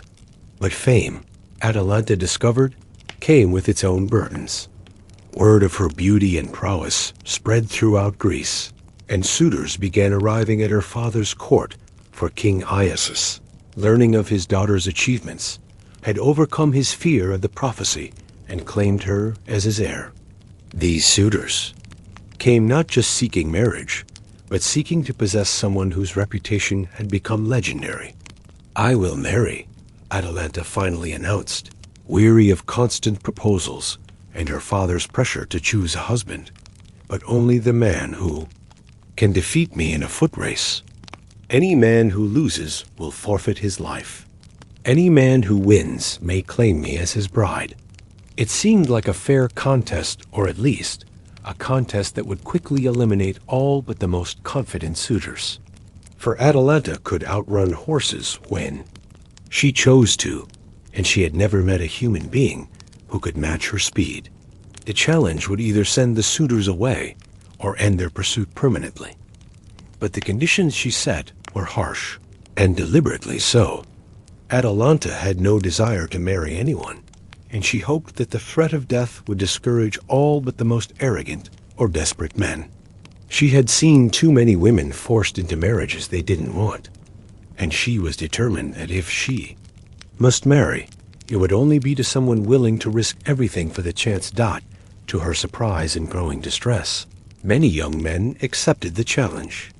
They came from all over Greece, princes and warriors, athletes and adventurers, all convinced that their speed or their luck would be sufficient to claim the famous huntress as their bride. The races were held in a great stadium that King Iasus had built specifically for the contests. Atalanta would give each challenger a head start, then run after him with her golden hair streaming behind her like a banner, and her feet barely seeming to touch the ground. One by one, she overtook them. All and one by one, they paid the price for their presumption. Atalanta took no joy in these victories. Each race ended with the death of a young man who had simply wanted to marry the most famous woman of his generation, and the weight of their deaths began to press heavily on her heart. She had hoped to discourage suitors, not to become responsible for their destruction. Perhaps I should simply refuse all proposals, she confided to her old nurse one evening after a particularly difficult race. The latest challenger had been barely 18, a prince's son who had traveled from distant Thessaly, convinced that his youth and enthusiasm would somehow overcome her superior training. "Your father will not permit that," the nurse replied sadly. "He fears the prophecy less than he fears having no heir if you die unmarried. And the suitors keep coming your victories only seem to make you more desirable, not less." It was true. Rather than discouraging proposals, Atalanta's impossible speed had made her seem even more worth winning. Men arrived convinced that they were different, faster, blessed by gods or lucky enough to succeed where others had failed. Among these suitors came a young man named Hippomenes, who was different from the others, not because he was faster. He was actually one of the slower runners who had challenged her, but because he was clever enough to seek divine assistance for his seemingly impossible task. Hippomenes had watched several of the races and understood immediately that he could never outrun Atalanta through speed alone. But he had noticed something that the other suitors had missed. She ran not just to win, but with visible reluctance, as if each victory caused her pain. This was not a woman who took pleasure in defeating her suitors. This was someone trapped by circumstances and trying to make the best of an impossible situation. Rather than simply training harder or running faster, Hippomenes went to the temple of Aphrodite, goddess of love, and prayed for her assistance. "Great goddess," he said, "I love Atalanta not just for her beauty or fame, but for her strength and independence. I don't want to possess her. I want to join with her, to be worthy of someone so remarkable. Help me find a way to win her fairly, and I will honor both her and you for the rest of my life." Aphrodite, who had been watching the races with growing interest, was intrigued by a suitor who spoke of worthiness rather than conquest. She appeared to Hippomenes in her temple, holding 3 golden apples that seemed to glow with their own inner light. "These apples come from the garden of the Hesperides," she told him, "and they are the most beautiful objects in the mortal world. No one who sees them can resist the desire to possess them. Use them wisely, and you may yet win your race, and, more importantly, you may win it in a way that proves your worthiness of such a bride." The day of Hippomenes' race dawned clear and warm, with a gentle breeze that seemed to promise good fortune. Atalanta stood at the starting line, looking more beautiful than ever, but also sadder, as if she were growing weary of contests that could only end in death or unwanted marriage. "Are you certain you wish to proceed?" she asked Hippomenes quietly, as they prepared to begin. "You seem like a good man, and I would not have your death on my conscience if there were any other way." "I am certain," Hippomenes replied, and something in his voice made her look at him more carefully. Unlike the other suitors, he didn't seem focused on her beauty or confident in his own abilities. Instead, he looked at her with a kind of attention that suggested he saw her as a complete person rather than just a prize to be won. The race began, and as always, Atalanta gave her challenger a head start before beginning her pursuit. But as she ran, something unprecedented happened. Hippomenes, who was indeed slower than most of her previous challengers, threw one of Aphrodite's golden apples to the side of the track. The apple caught the sunlight as it flew, gleaming like a fallen star, and Atalanta found herself unable to resist the urge to catch it. She had never seen anything so beautiful, and before she could stop herself, she had veered off course to retrieve the precious object. The delay was brief, but it gave Hippomenes enough time to regain his lead. Atalanta resumed the race, but now she was behind, and she found herself in the strange position of having to catch up to a suitor instead of simply overtaking one dot as she drew near to Hippomenes again. He threw the second apple, this time in a different direction. Once again, Atalanta found herself compelled to retrieve it, unable to resist the beauty of the golden fruit. And once again, the delay allowed Hippomenes to pull ahead dot by the time the third apple was thrown. Atalanta was beginning to understand what was happening. This was not simply a race anymore. It was a test of different kinds of desire. Her desire to win was being challenged by her desire for beauty. Her commitment to remain unmarried was being tested against her growing respect for a suitor, clever enough to find a way to challenge her fairly dot as she held the third golden apple. Feeling its perfect weight in her palm and marveling at its flawless surface, Atalanta made a decision that surprised even herself. She could easily have discarded the apple and caught up to Hippomenes. She was still the faster runner, and the finish line was well within her reach. But for the first time in her life, she chose not to run as fast as she could. Instead, she allowed Hippomenes to cross the finish line first, winning the race and claiming her as his bride. The crowd erupted in cheers, but Atalanta barely heard them. She was looking at Hippomenes, who had turned back to see her reaction to his victory, and she was surprised to see not triumph in his eyes, but concern. "Are you angry?" he asked quietly, approaching her as if she were a wild creature who might bolt at any moment. "I know I won through trickery rather than superior speed. You won through cleverness and divine favor," Atalanta replied, still holding the golden apples. "And you won because, for the first time, I met someone who made me want to lose." It was true. In those moments when she had chosen to retrieve the apples, Atalanta had realized that she was not just chasing golden fruit. She was choosing to be caught by someone who had found a way to compete with her without trying to diminish her. Hippomenes had not demanded that she run slower or asked her to pretend to be less than she was. Instead, he had found a way to offer her something beautiful, enough to be worth pausing for. Their wedding was celebrated throughout Greece, for it was the first time anyone could remember that the famous huntress Atalanta had been truly defeated. But those who knew them best understood that it was not really a defeat at all. It was a choice, made by a woman who had finally found someone worth choosing. Atalanta never stopped running after her marriage, and Hippomenes never asked her to.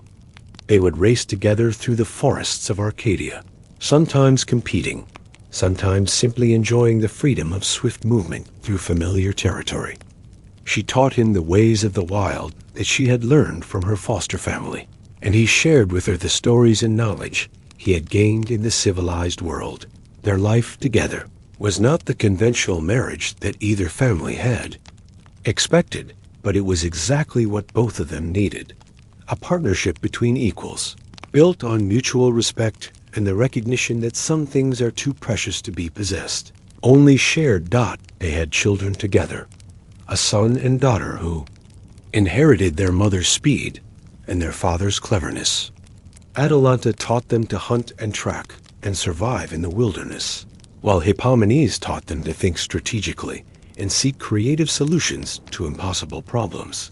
Both children grew up understanding that strength and wisdom were not the exclusive province of either gender, and that the best partnerships were built on complementary abilities rather than identical ones in their later years. When their hair had turned silver and their step had slowed from swift to merely quick, Atalanta and Hippomenes would sit together in their garden and watch their grandchildren play. Sometimes they would tell the story of their race, and the children would always ask the same question: "Did grandmother really let you win?" "She let me catch her," Hippomenes would reply, taking his wife's weathered hand in his own. "But only after I proved I was worth catching." And Atalanta would smile and add, the race was never about running the fastest.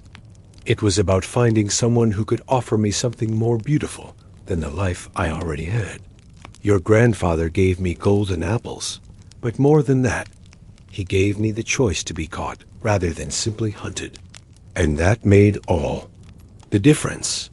Their story became a favorite among young people throughout Greece, for it was one of the few tales where love and marriage came not from conquest or trickery, but from mutual recognition of worth. It reminded listeners that the best relationships are not about one person overwhelming another, but about two people choosing to run in the same direction, at a pace that allows them both to flourish. And sometimes, in the wild places of Arcadia, where Atalanta first learned to run, travelers report seeing two figures racing through the forest, not as young as they once were, but still swift, still graceful, still running together toward whatever new adventures await beyond the next hill. Part 13. Prometheus's Gift. Fire that warms, in the time before mortals knew the comfort of warmth or the power of flame. When humans huddled in caves through cold nights and ate their food raw because they had no means to cook it, there lived among the Titans a being whose love for humanity would lead him to commit the most generous crime in the history of the world. Prometheus was his name, and he was known among the gods as the Titan who could see all possible futures stretching out like paths through an infinite forest. Unlike his brother Epimetheus, whose name meant afterthought, and who acted first and considered consequences later, Prometheus, whose name meant forethought, carefully weighed every action against its potential outcomes. This gift of foresight made him a valuable counselor among the immortals, but it also filled him with a deep sadness, for he could see all the suffering that lay ahead for the mortals he had helped to create. For Prometheus had been present at humanity's beginning. When Zeus decreed that mortals should be fashioned from clay, it was Prometheus who shaped the first humans with his own hands, breathing into them not just life but intelligence, creativity, and the spark of curiosity that would drive them to question and explore and grow. He had formed them with the care of an artist, creating his masterpiece, and from that moment, he loved them as a father loves his children. But Zeus, king of the gods, had different plans for humanity. He intended mortals to serve the immortals, to offer sacrifices and worship without growing too powerful or independent themselves. The humans were to be kept weak and grateful, dependent on divine favor for their survival and contentment. Prometheus watched his beloved humans shivering in the darkness, struggling to survive without the tools that would make their lives bearable, and his foresight showed him all the centuries of unnecessary suffering that lay ahead if they remained helpless. He saw children dying of cold that could be prevented, food spoiling that could be preserved, potential for art and craft and civilization that would never be realized as long as mortals remained trapped in primitive ignorance. They could be so much more, he confided to his brother Epimetheus as they watched a group of humans trying unsuccessfully to stay warm by huddling together in a shallow cave. Look at their faces. See how they wonder about the stars, how they try to understand the world around them. They have minds capable of such beauty and discovery, but they lack the tools to use them fully. Perhaps that is as it should be, Epimetheus replied, though his voice carried doubt. Zeus has ordered that mortals remain as they are. Who are we to question the wisdom of the king of the gods? But Prometheus could not accept that wisdom which caused unnecessary suffering was truly wise. His gift of foresight showed him two possible futures. One in which humans remained forever cold and helpless, their potential trapped by their limitations, and another in which they bloomed into everything they were capable of becoming. The difference between these futures was a single element: fire. Fire was sacred to the gods, forbidden to mortals by Zeus, his direct command. It was the source of divine power, the tool that separated immortal from mortal, the secret that kept humans dependent on their creators. But fire was also the key to everything Prometheus's beloved humans could become: warmth in winter, cooked food for better health, light to extend their days, and the foundation for all the arts and sciences that would make their lives worth living. The more Prometheus thought about it, the more convinced he became that fire was not meant to be hoarded by the gods. Fire was a gift that grew stronger when shared, a power that created rather than diminished. If the gods gave fire to mortals, the gods would not have less fire. They would simply have the joy of seeing their creation flourish. But Zeus would never agree to such a gift. The king of the gods preferred humanity weak and grateful, forever dependent on divine whim for their survival. So Prometheus made a decision that he knew would bring terrible consequences upon himself, but which he believed was necessary for the future of the world. He would steal fire from the gods and give it to humanity. The plan required careful consideration, for Zeus's palace was well guarded, and the theft of divine fire was not a crime that could be accomplished through force or stealth alone. Prometheus would need to be clever, patient, and willing to sacrifice his own safety for the greater good. He waited for the right moment, a great feast on Olympus, when all the gods would be distracted by celebration and wine. As the immortals reveled in their golden halls, Prometheus slipped away from the party and made his way to the sacred flame that burned eternally in Zeus's private chambers. The fire was beautiful beyond description, not the orange and red of mortal flames, but pure white light that seemed to contain all colors at once. It burned without fuel, without smoke, without any of the limitations that would constrain earthly fire. This was the essential fire, the source from which all other flames were kindled. Prometheus took a hollow reed, the same kind of plant that grew wild on the mountainsides where humans lived, and carefully captured a portion of the divine flame inside it. The reed glowed softly, containing more power than any mortal tool had ever held, but appearing innocent enough to escape casual notice. Carrying his precious burden, Prometheus left Olympus and descended to Earth, where he found a group of humans gathered around a cold hearth, trying to sleep despite the bitter wind that howled through their primitive shelter. "My children," he said gently, kneeling among them and revealing the glowing reed, "I have brought you a gift that will change your lives forever. This is fire warmth for your bodies, light for your darkness, and the key to countless discoveries that await your clever minds." He showed them how to kindle the divine flame in earthly wood, how to feed it with dry branches and leaves, how to bank it for the night and rekindle it in the morning. The humans gathered around their first fire with wonder and gratitude, feeling warmth soak into their bones and seeing each other's faces clearly for the first time after dark. But Prometheus did not stop with a single gift. He taught them to cook their food, making it safer and more nutritious. He showed them how to work metal, creating tools that would make their labor easier and more effective. He instructed them in the arts of healing, agriculture, and navigation, giving them the foundation for all the sciences that would follow. Most importantly, he taught them to think for themselves, to question and experiment, and discover new truths about the world around them. "The fire I have given you is not just flame," he told them. "It is the light of knowledge, the warmth of curiosity, the energy of creation itself. Use it well, and there is no limit to what you can achieve." The transformation of humanity was swift and remarkable.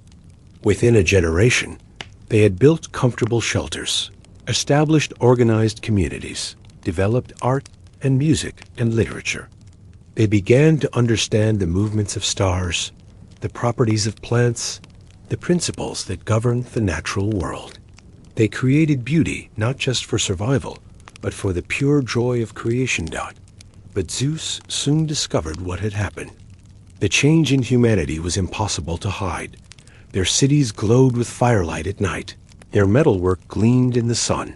Their newfound confidence radiated from every settlement. The king of the gods realized immediately that someone had defied his will and shared the forbidden knowledge with mortals. When he learned that Prometheus was responsible, Zeus's rage was terrible to behold. Thunder shook Olympus, lightning split the sky, and all the immortals cowered before their king's wrath. But his anger was not just at the theft, it was at the challenge to his authority, the suggestion that his wisdom in keeping fire from mortals might have been wrong. "You have betrayed your own kind," Zeus roared, confronting Prometheus in his throne room. "You have given mortals power that was never meant for them, upset the balance between divine and human, created chaos where there should be order." Prometheus stood before the angry god without flinching, his foresight showing him clearly what was about to happen, but his conscience at peace with the choice he had made. "I have given them only what they needed to become what they were meant to be," he replied calmly. "Look at what they have accomplished in such a short time. See the beauty they create, the problems they solve, the love they share more freely. Now that survival takes less of their energy, how can you call such flourishing a betrayal?" "Because it was not your decision to make," Zeus thundered. "I am king of the gods, and my will is law.